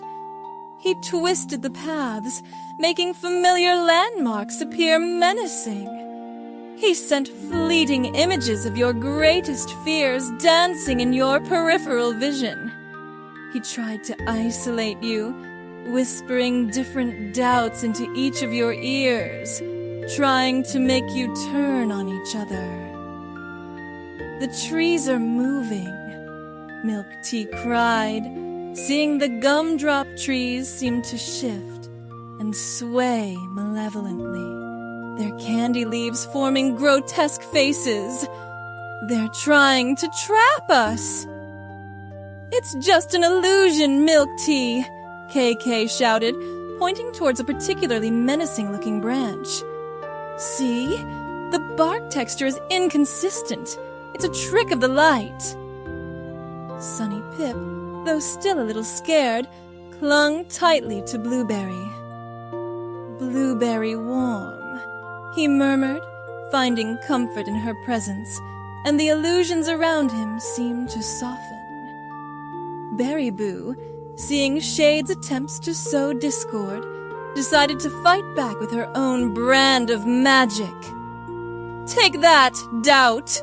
she declared, zipping through the air, leaving a shimmering cloud of courage glitter in her wake. The glitter seemed to cling to Shade's shadowy tendrils, making them sparkle and distort, weakening their hold. Moony Mello, his glow now a steady, brilliant blue, pulsed with amplified energy, pushing back against the oppressive gloom Shade tried to cast. His light seemed to strengthen your resolve, making the illusions less potent, less convincing. Mr. Lucy, ever the observer, let out a soft chuckle. "Ah, Shade, you never learn. The map is not the territory. The journey is the lesson, and these young ones have learned their lesson well." Sofia, holding the compass of compassion high, its light cutting through the swirling darkness, led the way.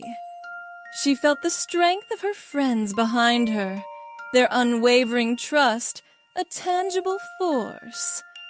Every step forward was a defiance, every shared glance a victory.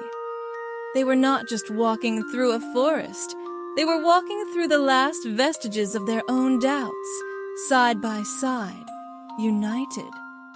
Shade's power was waning, his form flickering, unable to withstand the radiant light of their shared spirit.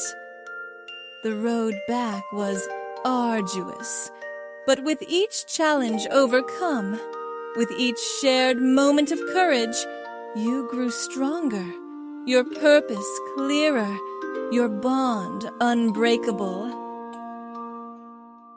The climactic confrontation was upon you!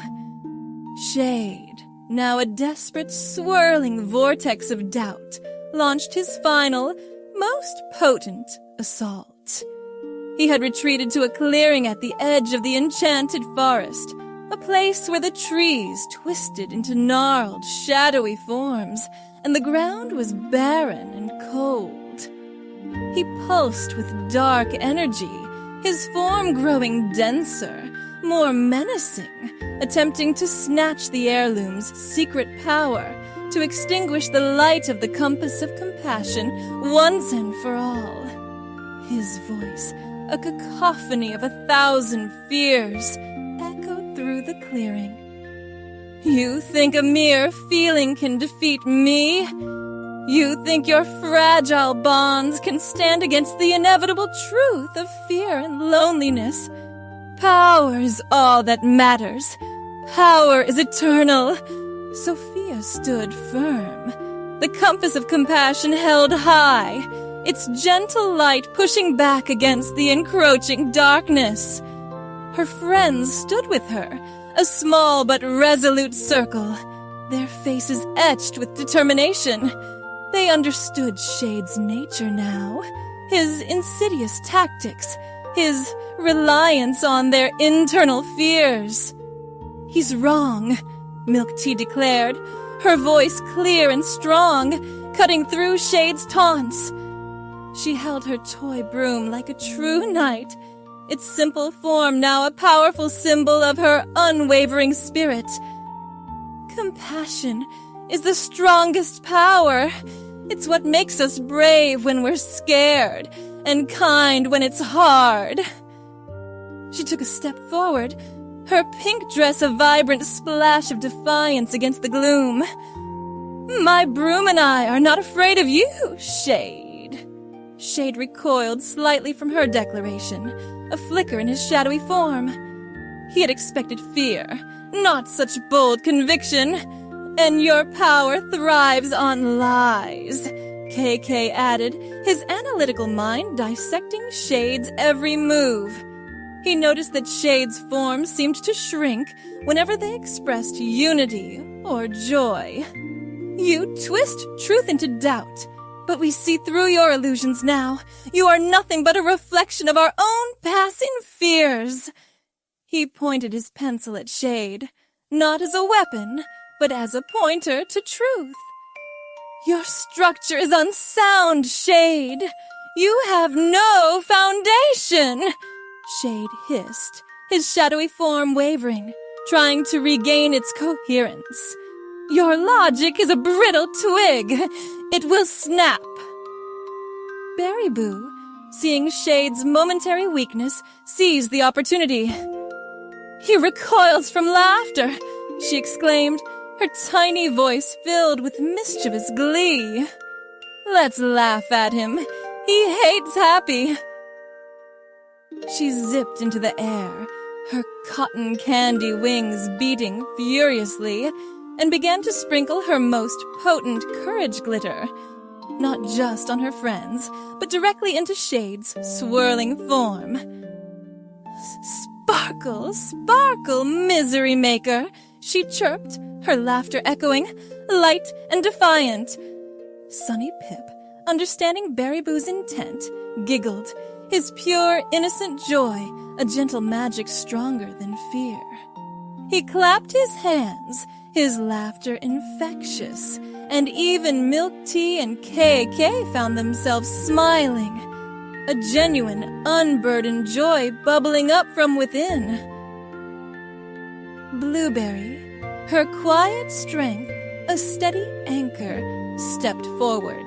She joined hands with Sunny Pip and Berryboo, their combined joy and gentle magic creating a barrier of light.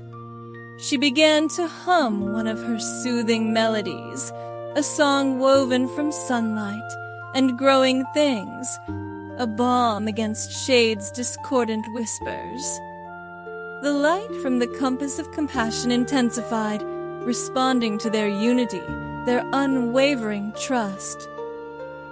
Moony Mello, his dreamy blue light now a brilliant, pulsing beacon, floated above them. His glow amplified their courage, creating a shield of pure, radiant energy that pushed back against Shade's oppressive darkness. He hummed a silent song of ancient wisdom, of the enduring power of light over shadow, of love over fear. Mr. Lucy, with a decisive flick of his tail, padded forward, his eyes glinting. "Remember, Shade," he purred, his voice calm and resonant. "I told you, the map is not the territory. The journey is the lesson. And these young ones have learned that lesson well. They have walked through their fears and emerged stronger. Your time here is done." Sophia, holding the compass of compassion high, its light now a blinding gold and white beacon, stepped forward, her voice ringing with absolute certainty. True leadership is unity, kindness, and empathy. It is the light we carry together, not the darkness you try to cast alone. You have no power here, Shade. You are nothing but the reflection of our own passing doubts, and we choose to believe in ourselves and in each other. Her words, fueled by the unwavering belief of her friends, struck Shade like a physical blow. Their combined laughter, their unwavering trust, and the vibrant glow of the compass, amplified by Moony Mello's light and Berryboo's glitter, overwhelmed him. The manifestation of doubt shrieked, a sound like tearing silk, and began to unravel. His shadowy form flickered, convulsed, and then, with a final desperate gasp, dissolved into wisps of harmless mist. The mist drifted away, carried by a gentle breeze that now stirred the clearing, banished not by force, but by the radiant, undeniable light of their shared spirit. The clearing, which moments before had been a place of dread, now felt fresh and clean, as if a heavy burden had been lifted. The gnarled trees seemed to straighten, and a few tiny, hopeful wildflowers began to peek through the barren ground. The children and Sofia, having faced their ultimate trial, were reborn. They stood taller, their eyes clearer, their hearts filled with a quiet strength and an unshakable certainty of their purpose. They had confronted their deepest fears, both individually and collectively, and had emerged victorious, not by vanquishing an external foe with aggression, but by illuminating the internal darkness with the boundless light of compassion and friendship. They were stronger, wiser, and more certain of themselves and their unbreakable bond. The journey had transformed them, making them true heroes in every sense of the word. The mist of Shade's defeat dissipated, leaving behind a clearing cleansed, as if a long-held breath had finally been released. The air smelled fresh, like rain on dry earth, and the sun, breaking through the canopy, dappled the ground with warm, golden light. A profound stillness settled, but this was not the unsettling quiet of the shimmering Sorrow Lake. It was the peaceful hush of victory, of burdens lifted. "He's gone," MilkTea whispered, lowering her toy broom, her eyes wide with a mixture of awe and relief. "Really gone. For now," Mr. Lucy purred, appearing beside her, a knowing glint in his golden eyes. "Doubt is a persistent shadow, little one, but it has been reminded of its place. And you, my dears, have shown it the power of true light." He then stretched languidly, his tail swishing with contentment. Sophia held the compass of compassion, its glow still vibrant, but now softer, more serene, like a heart beating in perfect rhythm. She looked at her friends, their faces shining with a shared triumph. The weariness of the journey was still there, but beneath it, a new strength, a quiet confidence, had taken root. "We did it," Sophia said, her voice filled with wonder. "We actually did it. We faced him, together. And we laughed at him," Berryboo chirped, zipping around Sophia's head, her glitter dust catching the sunlight. "He really didn't like the laughter." Sunny Pip, his star plush clutched tight, nodded vigorously. "No scary now, just happy." He beamed, his golden curls bouncing. Kay, ever the pragmatist, consulted his now perfectly clear map. The path back to the Castle of Harmony should be straightforward now. The illusions have dissipated, and the ley lines are stable. We can follow the sparkling syrup stream back to the marshmallow meadows. He tapped his pencil against his chin. Estimated time of arrival, factoring in Berryboo's spontaneous glitter bursts and Sunny Pip's snack breaks. Approximately 3 hours. 3 hours, MilkTea exclaimed, her adventurous spirit already eager for the next phase. "That's not so long. We can tell everyone about Shade and the Spire and the compass." She bounced on her toes, a renewed energy bubbling within her. Blueberry, who had been quietly observing the scene, offered a small, gentle smile. "The forest feels lighter now, like a heavy sigh has left it. She reached down and gently touched a small green shoot that was pushing its way through the once barren ground where Shade had stood. Life returns quickly once the shadow passes. The journey back was indeed different. The enchanted forest, though still mysterious, no longer felt menacing. The trees whispered gentle secrets, the streams gurgled cheerful tunes, and the air hummed with a benevolent magic. The challenges they had faced earlier now seemed like distant memories, lessons learned, not obstacles to be feared. However, Shade launched one final, desperate assault, not as a physical manifestation, but as insidious whispers that tried to undermine the value of their achievement. He was a master of sowing discord, of making you doubt the very core of your beliefs. As you walked, a voice, cold and mocking, slithered into MilkTea's mind. Your adventures are childish. Your broom is just a stick. The grown-ups will laugh at your silly stories of fighting shadows. MilkTea's step faltered. Was it true? Had all her bravery, all her imagination, been for nothing? Would her grand tales simply be dismissed as childish ramblings? Sophia, sensing MilkTea's sudden quietness, looked at her. "What's wrong, MilkTea?" MilkTea hesitated. I heard a whisper. It said my adventures were silly, that no one would believe us." Sophia knelt down, her eyes meeting MilkTea's. "That's Shade, still trying to trick us. Your adventures are never silly, MilkTea. They are what led us here, what made us brave.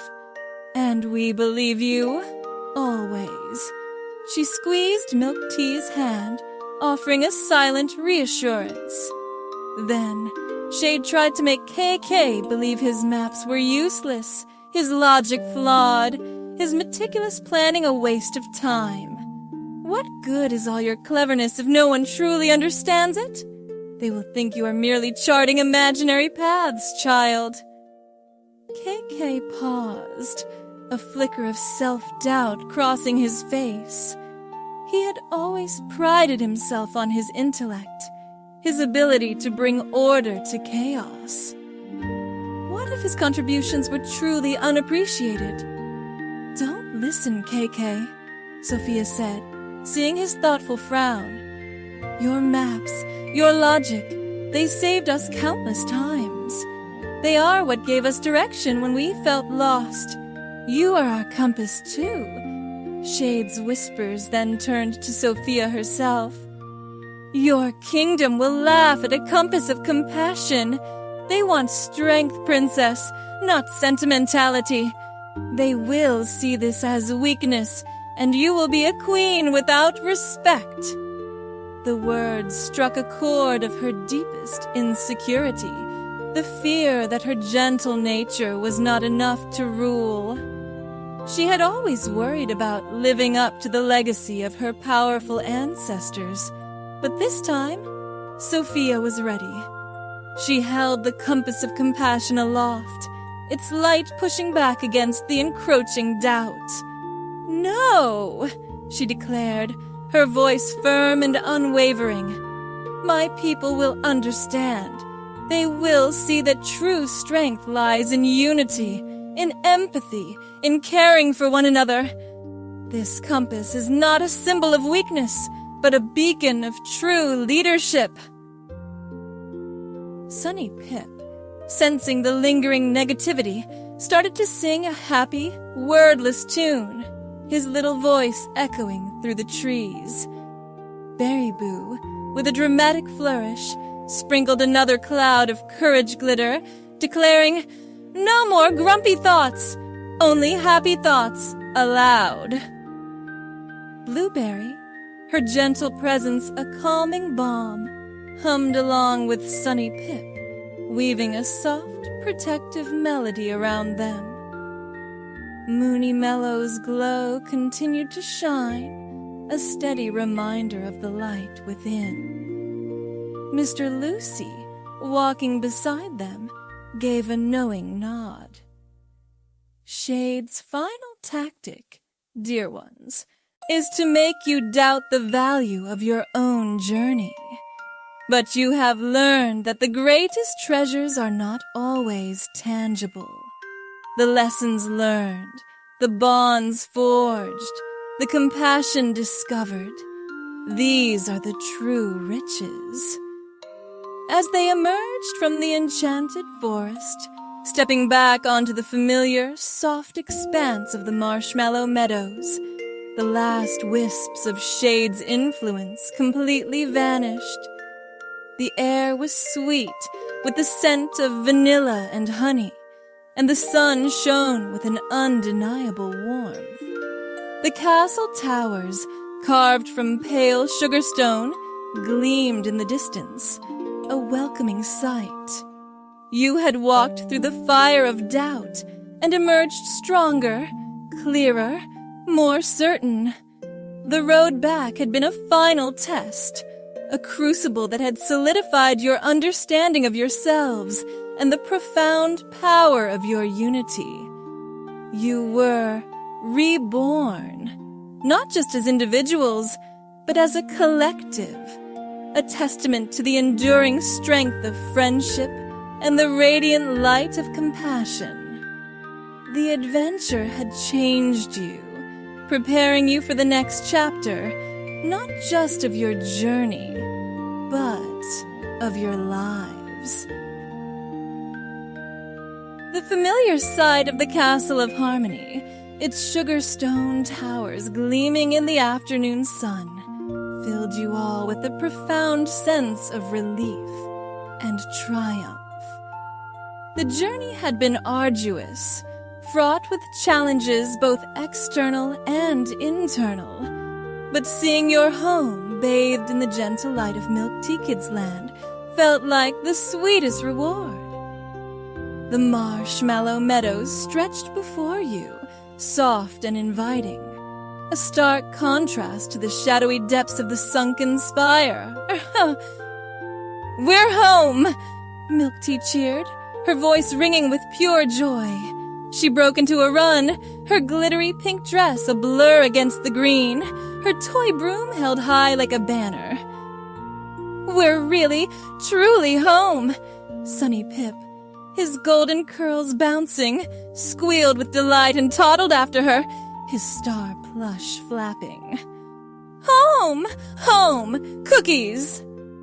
KK, ever the efficient planner, consulted his now pristine map, which, oddly enough, seemed to have a new, faint sparkle to it. "Excellent timing, Princess Sofia. We have arrived well before dusk, allowing ample time for your presentation to the Elder Council." He adjusted his spectacles, a small, proud smile playing on his lips. "And I believe I've successfully charted a route for optimal cookie acquisition." Sophia, the compass of compassion still warm in her hand, felt a surge of confidence. The weight of the heirloom no longer felt heavy. It felt like a feather, light and powerful. She looked at her friends, their faces alight with joy and accomplishment. "Yes, we're home," she said, her voice filled with a quiet strength. "And we have so much to share." As you approached the castle gates, a small crowd had gathered, alerted by Ziggy Zip, the royal messenger, who was already flitting about, gesticulating wildly, and probably embellishing the tale of your adventure with dramatic flourishes and entirely fictional monsters. Petal Quill, the castle scribe, stood quietly to the side, her notebook bound in cherry blossom bark open, her ink-stained fingers poised, ready to record every detail. "They're back, the princess and her brave companions," Ziggy Zip announced, his voice a rapid-fire burst of excitement. They faced the shadow. They found the heirloom. It was a perilous journey, filled with giant, grumpy jelly monsters and rivers of molten caramel. He winked at MilkTea, who giggled. Petal Quill, however, merely offered a small, knowing smile. "Welcome back, Princess Sofia," she said, her voice soft but clear. "We've been eagerly awaiting your return. And yours, brave adventurers." Her eyes, sharp and perceptive, took in Sofia's calm demeanor, MilkTea's renewed spark, KK's confident posture, Sunny Pip's infectious joy, Berryboo's unflagging sparkle, and Blueberry's quiet strength. The Elder Council, a venerable group of wise old figures, awaited Sofia in the grand hall. Their faces, usually stern and etched with the gravity of their duties, held a mixture of anticipation and skepticism. They had heard Ziggy Zip's enthusiastic, if exaggerated, report, but they were accustomed to dealing with matters of state, not tales of glitter fairies and marshmallow forts. They expected a grand relic, a symbol of power, something tangible that would secure the kingdom's future. As Sofia entered the hall, her friends by her side, a hush fell. The great hall, usually echoing with serious discussions, was filled with a palpable tension. The council members sat on their high-backed chairs, their expressions unreadable. Princess Sofia, the eldest council member, a stern woman with a towering beehive of silver hair, began, her voice resonating through the hall. "You have returned, and you bear the heirloom." Her gaze swept over Sofia, then to the delicate compass she held. A faint frown creased her brow. "Is that it?" Sofia stepped forward, her head held high. She held the compass of compassion aloft, its gentle light illuminating her face. "Yes, Elder Ilara," she replied, her voice clear and steady. "This is the heirloom, the compass of compassion." A murmur rippled through the council. Several members exchanged confused glances. One elderly gentleman cleared his throat. "A compass? But where is its power? Does it point to hidden gold or ancient spells? We were told it would hold the very fate of our kingdom." His voice held a note of disappointment. Sofia smiled, a serene and knowing smile. "It holds a far greater power, Elder Thistle. It points not to gold, but to understanding, not to spells, but to empathy. It guides us not to wealth, but to the true heart of our people." "But how?" another council member asked, leaning forward, intrigued despite himself. "How does a simple compass do such a thing?" "It is not a simple compass," MilkTea interjected, stepping forward, her usual shyness completely gone. Her toy broom seemed to vibrate with her conviction. "It's magic, but it's not the kind of magic you can see with your eyes. Not always. It's the magic of being kind and listening and helping." She looked at Sofia. "Princess Sofia learned it from us." "Indeed," KK added, stepping up beside MilkTea, his charts and maps now tucked away, his focus entirely on the present. The journey to retrieve the compass was not merely a physical quest. It was a journey of self-discovery, of facing our deepest doubts, personified by shade, a manifestation of fear and loneliness. The compass's true power was revealed through our unity, our trust, and our unwavering support for one another. He then recounted, with precise detail, how his logic had helped them navigate the gnome's riddles, how Berryboo's laughter had charmed the sprites, how Blueberry's gentle magic had soothed the angry bumblebee and cleared the thorny thicket. Berryboo, emboldened, zipped around the hall, leaving a shimmering trail of glitter. And I showed Shade that laughter's stronger than gloom. He hated it. He absolutely hated it. Sunny Pip, clutching his star plush, toddled to Sofia's side and looked up at the council members. Princess Sofia brave and kind, and we helped. His innocent words carried a weight of truth that resonated through the hall. Blueberry, speaking softly, described how her songs had calmed Sunny Pip when Shade had tried to isolate him, how her quiet presence had offered comfort.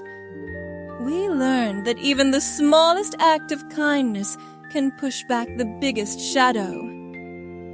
Moony Mello, who had floated silently into the hall, now pulsed with a gentle, amplifying glow, casting a warm, blue light over Sofia and her friends. His presence underscored the profound truths they were sharing. Sofia, supported by her beaming friends, continued, "The Sunken Spire, Elder Ilara, was a place that magnified our inner fears. Shade tried to make us doubt our worth, to believe that our gentle natures were weaknesses. But it was in those moments of doubt that we found our greatest strength in each other. The compass guided me not by pointing a direction, but by reminding me that true leadership is built on trust, on listening, on understanding the needs of every single person in the kingdom, no matter how small." She looked at each council member, her gaze steady and sincere. "I am just Sofia, a gardener who loves her flowers, but I have learned that caring for a garden, nurturing each delicate bloom, understanding its unique needs, is not so different from caring for a kingdom. It requires patience, kindness, and compassion. And I believe these are the qualities that will truly secure our future, far more than any treasure or weapon." The Elder Council, initially perplexed by the Heirloom's humble appearance, listened intently. The children's heartfelt testimonies, combined with Sofia's quiet wisdom and the undeniable glow of the compass of compassion, began to chip away at their skepticism. They saw not just a princess, but a true leader, forged in the crucible of adventure, guided by an inner light. Elder Ilara, after a long moment of thoughtful silence, rose from her chair. A faint, almost imperceptible smile touched her lips. "Princess Sofia," she said, her voice softer than before, "you have brought back more than an heirloom. You have brought back wisdom. You have brought back a profound understanding of what it truly means to lead." She looked at the compass, then at the glowing faces of the children. "And you have shown us that the fate of our kingdom rests not in a single object, but in the collective heart of its people, guided by compassion." The hall, once filled with skepticism, now hummed with a new energy, a quiet appreciation. The kingdom, through its elder council, began to embrace this new philosophy. Sofia, guided by the compass, was ready to rule, not with power or command, but with unprecedented kindness, fostering unity and empathy among her people. MilkTea Kids' Land, too, was forever changed. The children, having brought back the elixir of true leadership, had transformed not only Sofia's reign, but also their own understanding of what it meant to be brave, kind, and truly united. The grand return was not just to a place, but to a deeper truth, a richer understanding of their world and their place within it. The days following Sofia's return and her presentation to the Elder Council ushered in a new era for MilkTea Kids Land. The initial skepticism of some council members slowly melted away, replaced by a growing understanding and admiration for the young princess's vision. The compass of compassion, now displayed in a place of honor in the castle, pulsed with a steady, warm light, a constant reminder of the new philosophy guiding their kingdom. Sophia, guided by the compass, ruled with unprecedented kindness. Her first decree wasn't about taxes or laws, but about listening. She established whisper corners throughout the kingdom, where anyone, no matter how small or seemingly insignificant, could leave a message about their worries, their hopes, or their ideas. It's like a giant suggestion box, but for feelings, MilkTea explained to Cake, as they helped decorate the first whisper corner with sparkling leaves and soft cushions. And Princess Sophia actually reads them. Indeed, KK affirmed, meticulously arranging a stack of fresh parchment and berry ink pens. The data collected from these whisper corners will provide invaluable insights into the emotional well-being of the populace. A truly innovative approach to governance. He adjusted his spectacles, a hint of genuine excitement in his voice. It's like mapping the heart of the kingdom. Sophia spent hours reading the messages, her brow furrowed in thought as she considered each one. She held the compass of compassion, and its gentle light seemed to guide her understanding, helping her to see beyond the words into the heart of the concerns. Princess Sophia, Elder Alara observed one afternoon, watching Sophia carefully mend a child's worn-out plush toy that had been left in a whisper corner with a note saying, "My friend is sad because his star is broken." You spend more time on these small matters than on grand state affairs. Is this truly efficient? Sophia looked up, a soft smile on her lips. Elder Alara, sometimes the smallest matters hold the largest truths. A child's broken toy is not just a broken toy. It is a broken heart, a moment of sadness that can grow if left unattended. If I can mend this, if I can show even one child that their feelings matter, then I believe I am building a stronger kingdom, one thread of compassion at a time. She finished mending the star, carefully stitching it back together, making it look almost new. Besides, she added, with a twinkle in her eye, a happy heart is a productive heart. The children, Sophia's companions on the quest, continued their playful explorations, but now with an even deeper appreciation for their bonds.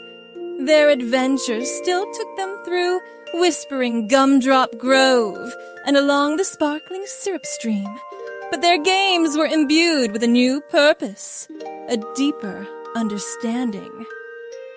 One day, MilkTea, KK, Sunny Pip, Berryboo, and Blueberry were playing a game of Lost and Found in the marshmallow meadows.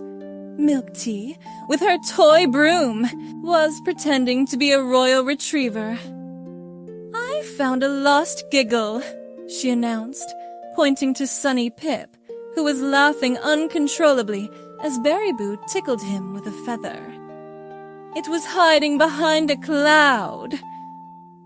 "And I've located a misplaced thought," KK declared, pointing to Blueberry, who was deep in contemplation, watching a ladybug crawl on a petal. "It's about the optimal photosynthesis rate of a sun petal." Sunny Pip, however, suddenly looked thoughtful. He picked up a dropped gumdrop, its colors dulled from being stepped on. "Gumdrop, sad," he said, holding it out to Blueberry. "Can you make it happy again?" Blueberry took the gumdrop, her gentle touch seeming to infuse it with warmth. "Sometimes, little Pip, things get a bit bruised, but they can still be sweet, and sometimes all they need is a little care." She hummed a soft tune, and the gumdrop seemed to regain some of its luster. Berryboo, watching this, zipped over to MilkTea. "You know, MilkTea, before the quest, I would have just tried to make the gumdrop sparkle again with glitter. But Blueberry, she actually understood the gumdrop's sadness. That's deeper?" MilkTea nodded, her eyes thoughtful. "Yes, it's like the compass. It doesn't just make things pretty on the outside. It helps you feel what's inside." She looked at her toy broom. "My broom used to just want to fly fast and find things. Now it wants to fly towards kindness." The changes weren't just within the castle walls. Across MilkTea Kids Land, the spirit of compassion began to flourish. Neighbors helped neighbors, quarrels were resolved with understanding instead of anger, and the laughter of children seemed to echo with a new, richer resonance. The people felt heard, they felt valued, and that made all the difference. One evening, Mr. Lucy found Sofia in her garden, tending to her moon-petal flowers. The compass of compassion rested on a small, moss-covered stone nearby, its gentle light illuminating the delicate blooms. "A peaceful kingdom, Princess," he purred, settling onto a nearby bench. "A truly remarkable transformation." Sofia smiled, brushing a speck of pollen from a petal. "It's not just my doing, Mr. Lucy. It's everyone's. It's the children's courage, their unwavering belief. It's the whispers in the whisper corners. It's the compass guiding my heart." "And your heart, Princess," Mr. Lucy countered gently, "was always compassionate. The journey merely helped you trust that compassion as your greatest strength. It taught you that empathy is not a weakness, but the very foundation of true leadership." He polished his golden pocket watch, its gleam reflecting the compass's light. "You have brought back the elixir of true leadership, transforming not only your reign, but also the very fabric of MilkTea Kids Land." "Yes," Sofia mused, looking at the glowing compass. "It's funny, isn't it? We set out to find an heirloom, something ancient and powerful. But what we found was something inside ourselves, something that was there all along, and it was all thanks to my friends." She looked out over the moonlit gardens, the castle lights twinkling softly in the distance. The kingdom was at peace, not because of grand decrees or formidable armies, but because it was governed with a gentle hand, a listening ear, and a compassionate heart. The greatest magic, she realized, lay not in sparkly spells, but in the enduring power of friendship, shared laughter, and a compassionate heart. The journey had ended, But the true adventure had just begun. A perpetual quest for kindness, understanding, and unity. The quiet awakening of compassion continued to ripple through MilkTea Kids Land, transforming daily life in countless small yet profound ways. It wasn't a sudden, dramatic upheaval, but a gradual blossoming, like the slow unfurling of a moon petal in the twilight. Sophia, now more confident in her role, found that true leadership wasn't about having all the answers, but about fostering an environment where everyone felt safe enough to seek them together. One crisp autumn afternoon, as the leaves in the whispering gumdrop grove turned vibrant shades of cinnamon and plum, Sophia sat with Elder Alara, reviewing the latest messages from the Whisper Corners. The compass of compassion glowed softly between them, its light illuminating a map of the kingdom spread across the table. Each tiny pin on the map represented a message, color-coded by theme. Green for gratitude, blue for concern, yellow for new ideas. Princess Sophia, Elder Alara began, her voice softer now, her eyes holding a warmth that hadn't been there before the quest. This Whisper Corner initiative has yielded unexpected results. We've seen a measurable decrease in minor disputes and an increase in community projects. She pointed to a cluster of yellow pins in the marshmallow meadows. The proposal for the Cloud Fluff Exchange program, allowing farmers to share excess marshmallow clouds for new fort constructions, is particularly ingenious. Sophia smiled, tracing a finger over the map. It wasn't my idea, Elder Alara. It came from a young shepherdess who noticed waste in one area and need in another. My job was simply to listen and to help connect the dots. She looked at the compass. The compass reminds me that every voice holds value, and every problem, no matter how small, deserves attention. Just then, MilkTea burst into the room, her pink dress covered in what looked suspiciously like melted caramel and dandelion fluff.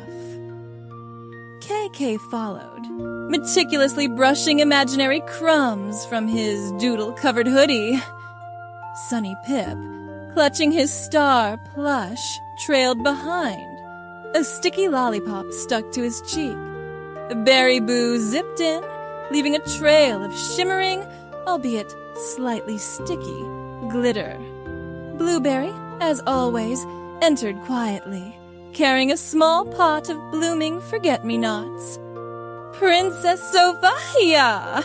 MilkTea exclaimed, holding up a small, intricately carved wooden bird. "We found this.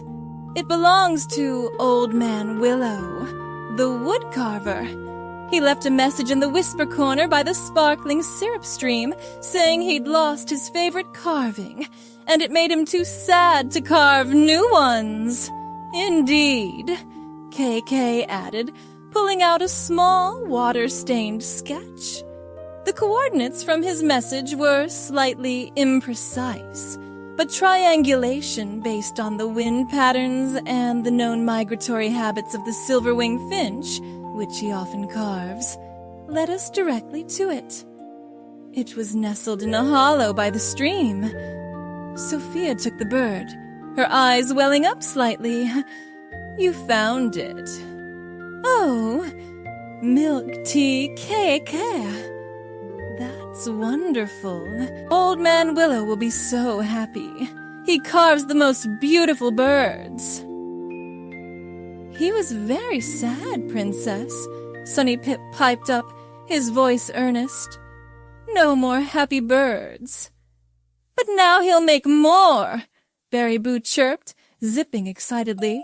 Because his little bird came home. It's like magic, but for feelings. Elder Alara observed the children, a thoughtful expression on her face. So, this compass of compassion has taught you to seek out sadness, not just grand quests.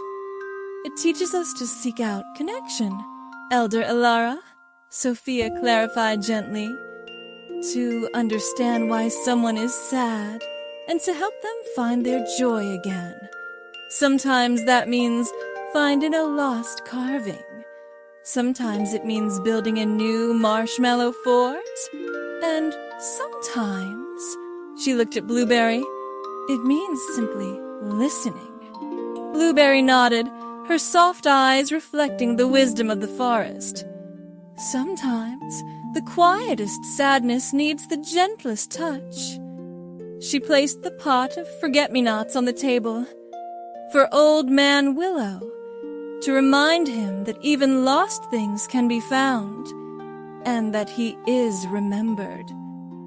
The impact of Sofia's reign was tangible, woven into the fabric of daily life. The castle gardens, once Sofia's private sanctuary, became a vibrant community space where children learned to tend to plants alongside royal gardeners.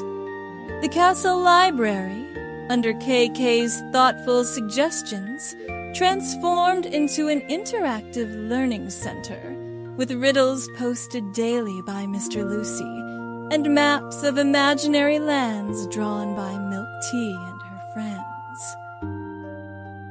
You know, KK, MilkTea mused one afternoon as they helped organize a collection of ancient scrolls in the newly refurbished library. Before, I always thought adventures meant going to faraway places. But now, it feels like every day is an adventure, just finding ways to make people happy. The concept of adventure has indeed broadened, KK agreed, carefully cataloging a scroll about the history of gumdrop cultivation. It's a testament to the adaptability of human perception. Or, in this case, child perception. He paused, a rare introspective look on his face. I used to think my maps were about control, about knowing every single path. But Princess Sofia and the compass, they've taught me that sometimes the most important paths are the ones we create together, even if they aren't on any map. Berryboo, still as mischievous as ever, found new ways to apply her sparkle. Instead of just sprinkling glitter for courage, she used it to highlight the sparkle of the day. Small acts of kindness performed by citizens. A tiny glowing trail of glitter would lead to the baker who gave extra biscuits to a hungry sparrow, or the artist who painted a cheerful mural on a gloomy wall. My glitter isn't just pretty anymore, she declared proudly to Sunny Pip, who was trying to catch the falling sparkles. It's like a spotlight for good, Sunny Pip, in his innocent wisdom, became the kingdom's unofficial hug ambassador. He would toddle around, offering spontaneous hugs to anyone who looked a little down. His infectious joy, a powerful antidote to lingering sadness. His star plush became a symbol of comfort, often lent to children who were missing their parents or feeling a little lost. Blueberry, once so shy, found her voice and her place in this compassionate kingdom. Her gentle magic was sought after for healing not just wilting plants, but weary spirits. She started a kindness garden in the castle grounds, where children could plant seeds of hope, each flower representing a good deed or a shared smile. The kingdom flourishes, princess, Mr. Lucy observed one quiet evening, watching the children tend to the kindness garden. Not with grand pronouncements, but with the quiet hum of shared purpose. You have shown them that the greatest strength is found not in might, but in empathy. Sofia, her hands covered in rich, dark soil, looked up, her face serene. "It's what you taught me, Mr. Lucy, that a true heart is never alone, and that every journey, no matter how daunting, is made lighter when you walk it with friends, guided by compassion." She looked at the thriving garden, each bloom a testament to a small act of kindness. The elixir, as you called it, wasn't just for the kingdom. It was for all of us. It transformed not just a rain, but our understanding of what it truly means to be brave, kind, and united. The sun set, casting long golden shadows, and the gentle magic of MilkTea Kids' land continued to weave its tapestry of kindness, one thread at a time. As time flowed like the sparkling syrup stream, carrying with it new days and fresh adventures, the compass of compassion became more than just an heirloom. It became the very heart of MilkTea Kids' land. It didn't shout its presence, but subtly guided every decision, every interaction, much like a gentle current shapes the riverbed. Sophia, now a beloved and wise young queen, found that the true north of her compass wasn't a fixed point on a map, but a constant, unwavering pull towards empathy and understanding. One particularly blustery day, a delegation from the neighboring kingdom of Grumbleglen arrived at the Castle of Harmony.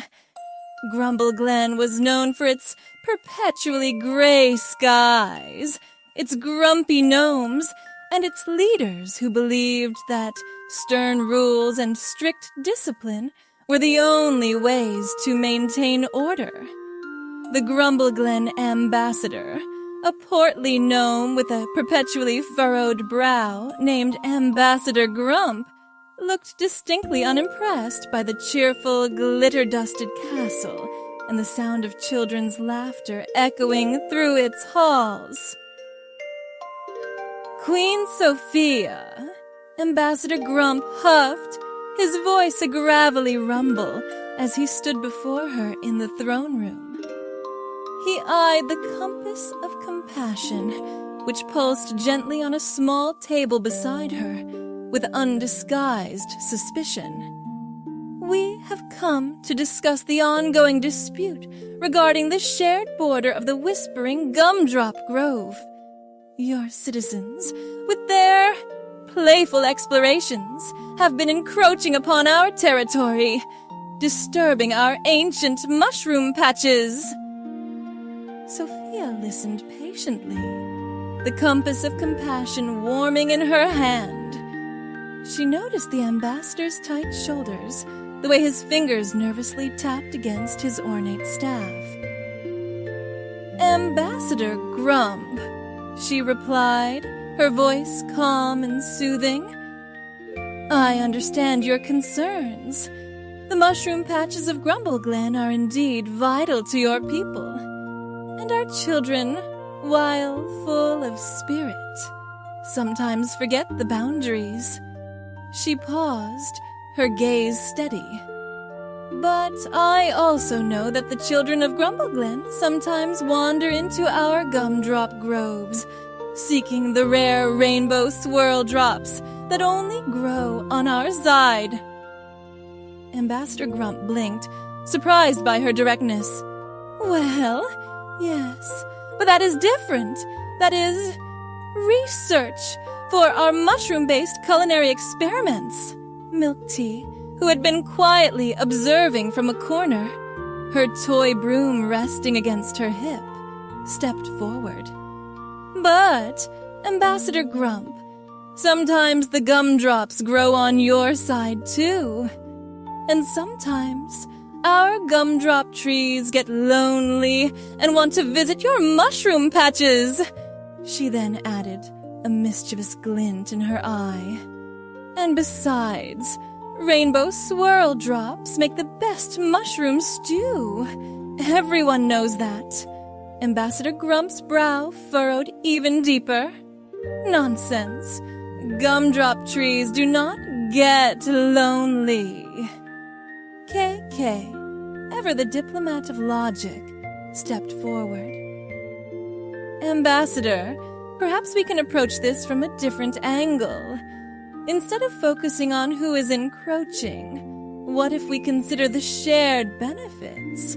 If our children respect your mushroom patches, and your children respect our gumdrop groves, perhaps we could establish a shared harvest zone, where both kingdoms can gather resources, fostering cooperation rather than conflict. He unrolled a small, intricately drawn map of the border region. My preliminary calculations suggest this could increase overall yield by 17.3%, benefiting both our culinary traditions. Ambassador Grump peered at the map, his eyes narrowing.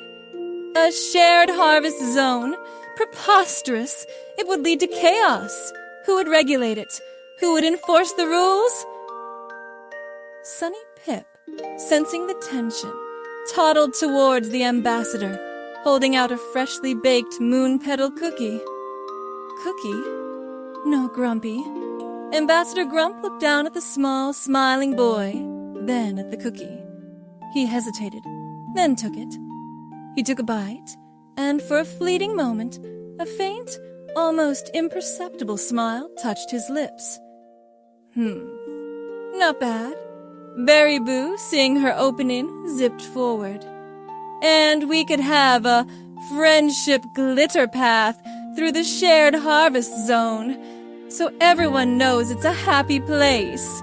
And maybe, just maybe, the mushroom patches and the gumdrop trees could learn to be friends. She sprinkled a little glitter on Ambassador Grump's staff, which shimmered faintly. Blueberry, her quiet wisdom often more impactful than words, offered a small, potted sapling of a rare, glowing mushroom from Grumbleglen. This grew on our side, Ambassador. It seems the earth itself wishes for connection. Perhaps we can learn from nature. Sofia, seeing the softening in Ambassador Grump's demeanor, spoke again. Ambassador, the compass of compassion doesn't point to mine or yours. It points to ours. It reminds me that true strength lies not in building walls, but in building bridges. What if we created a joint council with representatives from both our children and yours to oversee this shared harvest zone? To learn from each other, to share our traditions, and perhaps to discover new ways of making mushroom stew with rainbow swirl drops? Ambassador Grump looked from the map to the glowing mushroom sapling, to the cookie in his hand, to the glitter on his staff, and finally to the earnest, hopeful faces of the children and Queen Sofia. He cleared his throat. A joint council? With children? He grumbled, but there was less conviction in his voice. And mushroom stew with rainbow swirl drops? He paused, a flicker of curiosity in his eyes. Well, it does sound intriguing. Our gnomes are quite skilled in mushroom-based culinary experiments. The dispute wasn't resolved in a single afternoon, but the seed of understanding had been planted. The compass of compassion had guided Sofia not to a forceful solution, but to a path of mutual respect and shared benefit. It showed her that the true north of leadership wasn't about dominating others, but about seeking common ground, nurturing empathy, and understanding that even the grumpiest heart could be touched by kindness. Mr. Lucy, observing the scene from his favorite sunbeam on the castle windowsill, polished his golden pocket watch with a knowing smile. The greatest battles, dear ones, are won not with a sword, but with a shared biscuit and a sincere conversation, and a dash of glitter, of course. The kingdom of MilkTea Kids Land, under Queen Sofia's compassionate rule, continued to thrive. It wasn't just a place of whimsy and laughter. It was a testament to the enduring power of empathy. A kingdom where every voice mattered, every heart was heard, and the true measure of strength was found in the gentle art of understanding. The compass of compassion, quietly glowing, always pointed towards a future built on kindness, a future where every child, every gnome, every heart found its true north. Years unfolded like the petals of the moonflower, each new dawn bringing fresh lessons and deeper understanding to MilkTea Kids Land. Queen Sofia, no longer the hesitant princess, reigned with a quiet grace, her leadership a testament to the compass of compassion that now resided permanently in the heart of the castle, its gentle glow a constant, unwavering presence. The shared harvest zone, once a contentious border, had blossomed into a vibrant testament to cooperation. One sunny morning, years after the quest, a bustling scene unfolded at the edge of the whispering gumdrop grove. Children from MilkTea Kids Land, their clothes bright and varied, mingled freely with the slightly more subdued but equally busy children from Grumbleglen. They worked side by side, carefully tending to rows of glistening gumdrop trees and patches of plump, earthy mushrooms. MilkTea, now a spirited young woman of 16, her glittery pink dress replaced by practical, yet still sparkling overalls, directed a team of younger children. Her hair, still clipped with a star, was often tied back with a berry vine. "Careful with those rainbow swirls, little ones," she instructed, her voice a cheerful chime. "They're delicate. Remember what Queen Sofia says, every harvest is a shared treasure." KK, a thoughtful young man of 17, his doodle-covered hoodie now a more tailored but equally practical vest, oversaw the logistics. He meticulously charted the yields, optimized planting schedules, and even designed a clever pulley system for transporting the heavier mushroom baskets. "MilkTea," he called out, adjusting his spectacles. "The Grumbleglen team has reported an unexpected surge in sparkle-cap mushroom growth near Sector 7. I've cross-referenced it with the recent rainfall patterns and believe it's due to the enriched soil from Blueberry's compost. Fascinating. A young Grumbleglen gnome, no older than MilkTea had been during the quest, approached KK, his brow furrowed in concentration. "Sir KK," he began, his voice a tiny rumble, "we've encountered a dilemma. A family of particularly stubborn grumble badgers has taken residence under the oldest truffle patch.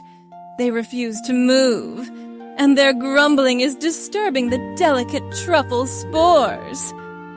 KK knelt down, his expression thoughtful. A classic territorial dispute. What does your Grumbleglen training suggest? The young gnome puffed out his chest. Our usual protocol involves a series of increasingly loud grumbles, followed by a strategic deployment of very sour berries. And has that worked? MilkTea asked gently, offering the gnome a handful of sweet gumdrops. The gnome sighed, taking a gumdrop. Not entirely. They just grumble louder. Perhaps, KK mused, force isn't the most effective solution here. What if we tried understanding? He looked towards Blueberry, who was quietly tending a patch of glowing moss nearby. Blueberry, now a serene and wise young woman, her berry crown still nestled in her hair, approached. Her presence exuded a calming aura. She knelt by the troublesome truffle patch, her hands gently touching the earth. She listened intently, not to the badger's grumbling, but to the whispers of the earth itself. They are simply seeking shelter from the wind, she murmured, her voice like soft rustling leaves. Their den was disturbed by the recent storm. They are afraid. She then began to hum a soft, soothing melody, her hands gently coaxing a thick, fragrant patch of clover to grow near a sheltered rock formation, just a little distance from the truffle patch. Perhaps, she suggested, if we offer them a more comfortable, safer home, with plenty of delicious clover, they might choose to move themselves. It took patience and a few more sweet gumdrops from MilkTea, but within the hour, the grumble badgers, enticed by the new, sheltered clover patch, slowly relocated, their grumbles softening into contented snuffles. The truffle patch was safe, and the young Grumbleglen gnome learned a valuable lesson in compassionate problem-solving. Sunny Pip, now a bright-eyed young man, still carried his slightly faded star plush, though now it was often tucked into his pocket. He had a knack for finding the joy in every situation, and his infectious laughter was a constant presence in the shared harvest zone. He often acted as a playful mediator, turning potential squabbles into games. No fighting over the biggest gumdrop, he'd call out, turning a scuffle into a playful chase. The biggest joy is sharing. Berryboo, still as sparkling and mischievous as ever, her cotton candy wings now a vibrant, iridescent shimmer, used her glitter not just for courage, but for celebration. Every successful harvest, every shared meal, every solved problem was marked with a joyous burst of her shimmering dust. She even convinced a few of the younger Grumbleglen gnomes that a little glitter made their grumpy faces sparkle with character. One afternoon, Queen Sofia herself visited the shared harvest zone. She walked among the children and gnomes, her presence radiating warmth and calm. She paused to chat with an old Grumbleglen farmer, his face still etched with the lines of many years of grumbling, but now softened by a genuine smile. Queen Sofia, the farmer said, bowing slightly, this shared harvest zone, it has changed things. We used to view your people with suspicion. Now we share recipes for mushroom and gumdrop stew. And my grandson says your MilkTea taught him how to make a cloud fluff slingshot. Sophia laughed, a clear, melodious sound. And your gnomes have taught our children the best way to cultivate root vegetables, Farmer Grumpkin. We are all richer for this exchange." She looked out over the bustling, vibrant scene, the sun shining equally on gumdrop trees and mushroom patches. The compass of compassion taught me that true leadership isn't about imposing your will, but about listening, understanding, and fostering an environment where everyone can thrive. Later that evening, Mr. Lucy found Sofia in the castle gardens, tending to her beloved moon petal flowers. The compass of compassion lay open beside her, its soft light illuminating the delicate blooms. "A truly flourishing kingdom, Your Majesty," Mr. Lucy purred, settling onto a stone bench. His golden pocket watch gleamed softly in the twilight. "The seeds of compassion you planted have grown into a magnificent forest of understanding." Sofia smiled, a peaceful contentment in her eyes. "It was never just my seeds, Mr. Lucy. It was the soil of friendship, the water of kindness, and the constant sunshine of hope that my friends provided. They showed me that the greatest magic lies not in commanding, but in connecting. That a true heart is never alone, and that the path to a better world is paved with empathy. One shared gumdrop, one understood grumble, one gentle touch at a time." The perpetual bloom of kindness continued, not just in the shared harvest zone, but throughout MilkTea Kids Land. The children, now young adults, carried the lessons of their quest into every aspect of their lives, their actions echoing the gentle wisdom of the compass of compassion. They understood that the journey was never truly over, that compassion was a practice, a continuous choice, a perpetual bloom that would forever grace their enchanting world. The sun, as always, seemed to shine brightest in MilkTea Kids Land, but now its radiance held a deeper, more profound warmth. It illuminated a kingdom woven not just from whimsy, but from wisdom, kindness, and an unbreakable tapestry of empathy. Queen Sofia, now a revered figure, her chestnut braids touched with silver, often reflected on the journey that had shaped her and her kingdom. The compass of compassion, still glowing softly in the castle's heart, was no longer just an heirloom. It was a living symbol, its light radiating outwards, touching every corner of their enchanting world. One quiet afternoon, Sofia sat in the castle library, her favorite place for reflection. The library, under KK's careful guidance, had become a vibrant hub of knowledge and creativity. Its shelves were filled not just with ancient texts, but with the stories of MilkTea Kids Land, meticulously recorded by Petal Quill, who had become the royal chronicler.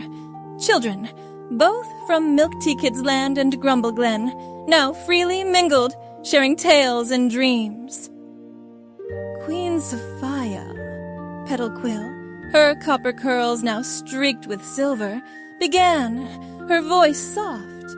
She held a new, leather-bound volume, its pages filled with elegant script. The latest entry in the Royal Chronicles.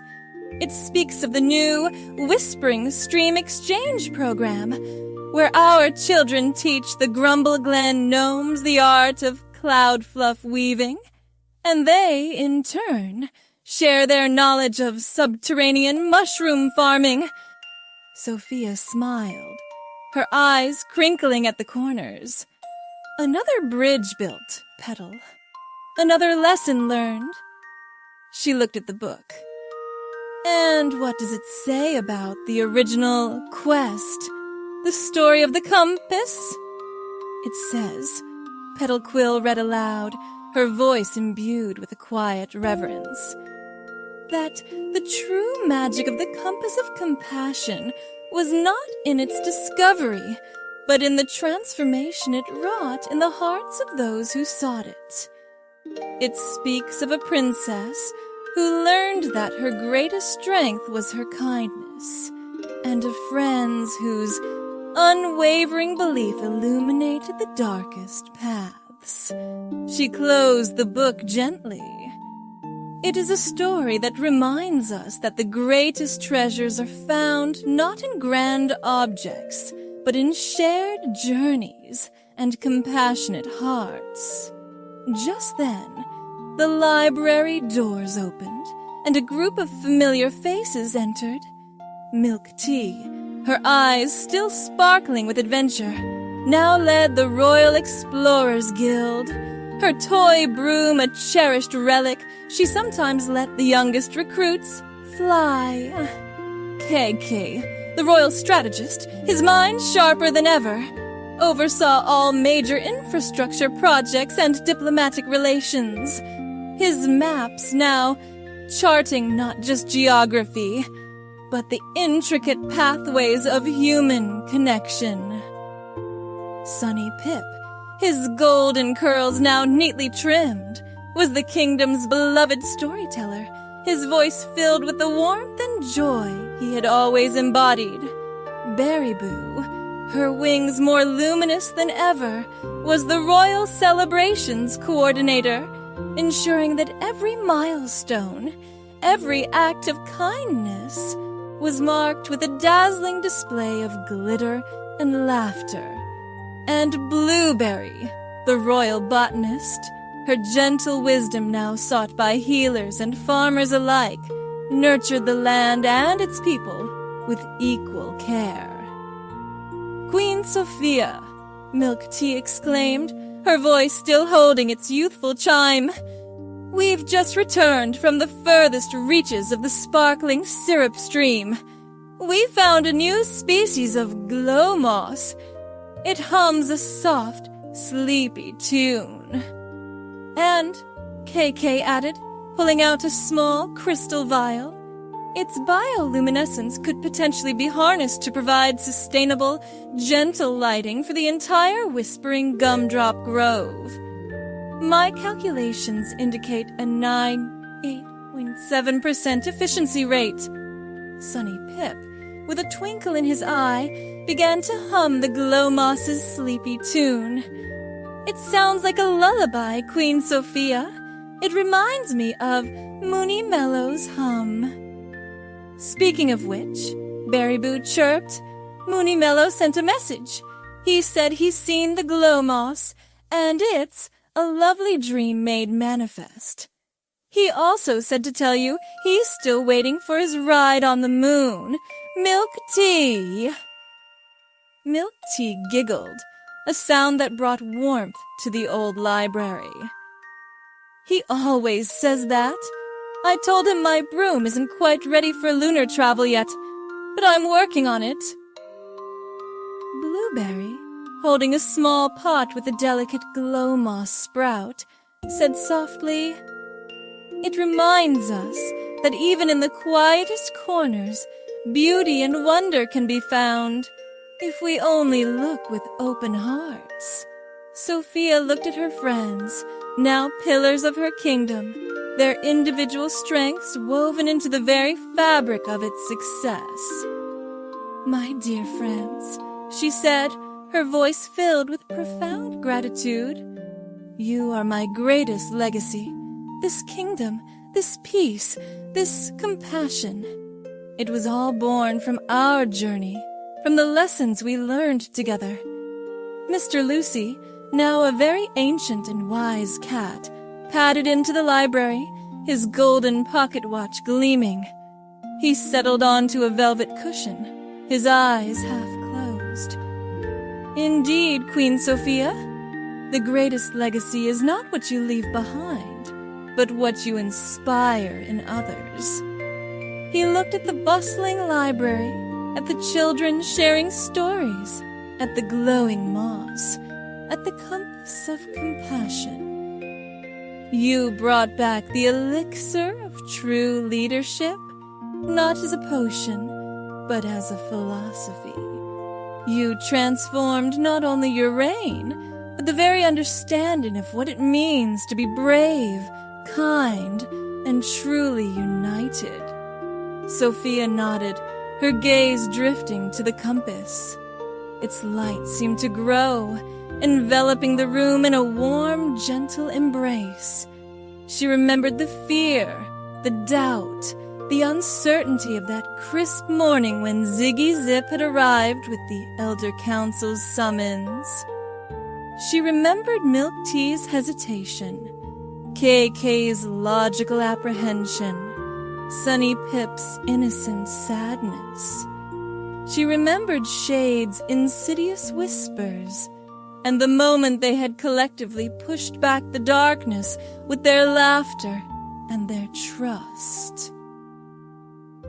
The greatest magic, she mused, her voice soft and reflective, was never in the heirloom itself, but in the journey it sent us on. It taught us that every heart harbors a shadow, but also an infinite capacity for light. It taught us that true strength isn't about being fearless, but about facing your fears with friends by your side. It taught us that the most powerful thing we can do is to choose kindness every single day. MilkTea Kids Land continued to flourish, a beacon of compassion in a world that sometimes forgot the gentle art of understanding. Its story, passed down through generations, was a reminder that the sweetest victories were those won with empathy. The strongest bonds were those forged in shared vulnerability, and the most enduring legacy was a heart full of light, guiding others towards their own true north. The adventure had ended, but the legacy of light, sparked by a humble compass and a group of brave friends, would shine on, forever illuminating the whimsical heart of MilkTea Kids Land. Let the day loosen its grip and fall away like a silk ribbon slipping through relaxed fingertips, gentle and unhurried, as your breath drifts in and out in a quiet tide, and every inhale gathers what remains of noise while every exhale releases it like mist, dissolving above a still lake, leaving room for softness to unfurl within your chest. A kind, steady light that asks nothing of you except to be felt. Imagine a path of pale sand warmed by a sun that has already begun to dip, and the sky widening in calm color, rose washing into blue, blue melting toward deep violet. And as you walk the curve of the shore, your steps grow slower, more feather-light, until you are almost floating. The hush of the water a lull in the air, a low shh that smooths the edges of thought and invites the body to loosen, to sink, to sway with an easy, drowsy rhythm. It is safe here, and it is simple, and it is enough. Let your mind rest like a shell on that sand, rounded by time, quiet in its world music, while the world around you dims to a soft glow.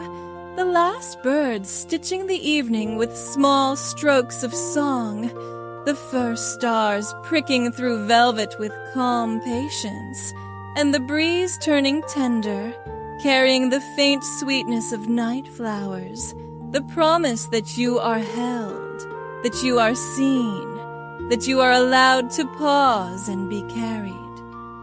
Allow the shore to fade to a room of gentle dark, the pillow cool and welcoming, the blankets a harbor, and as your breath lengthens, as your eyelids grow heavy, Let the darkness close like a friendly book, page by page, until only comfort remains. A hush, a soft good night. Sweet dreams,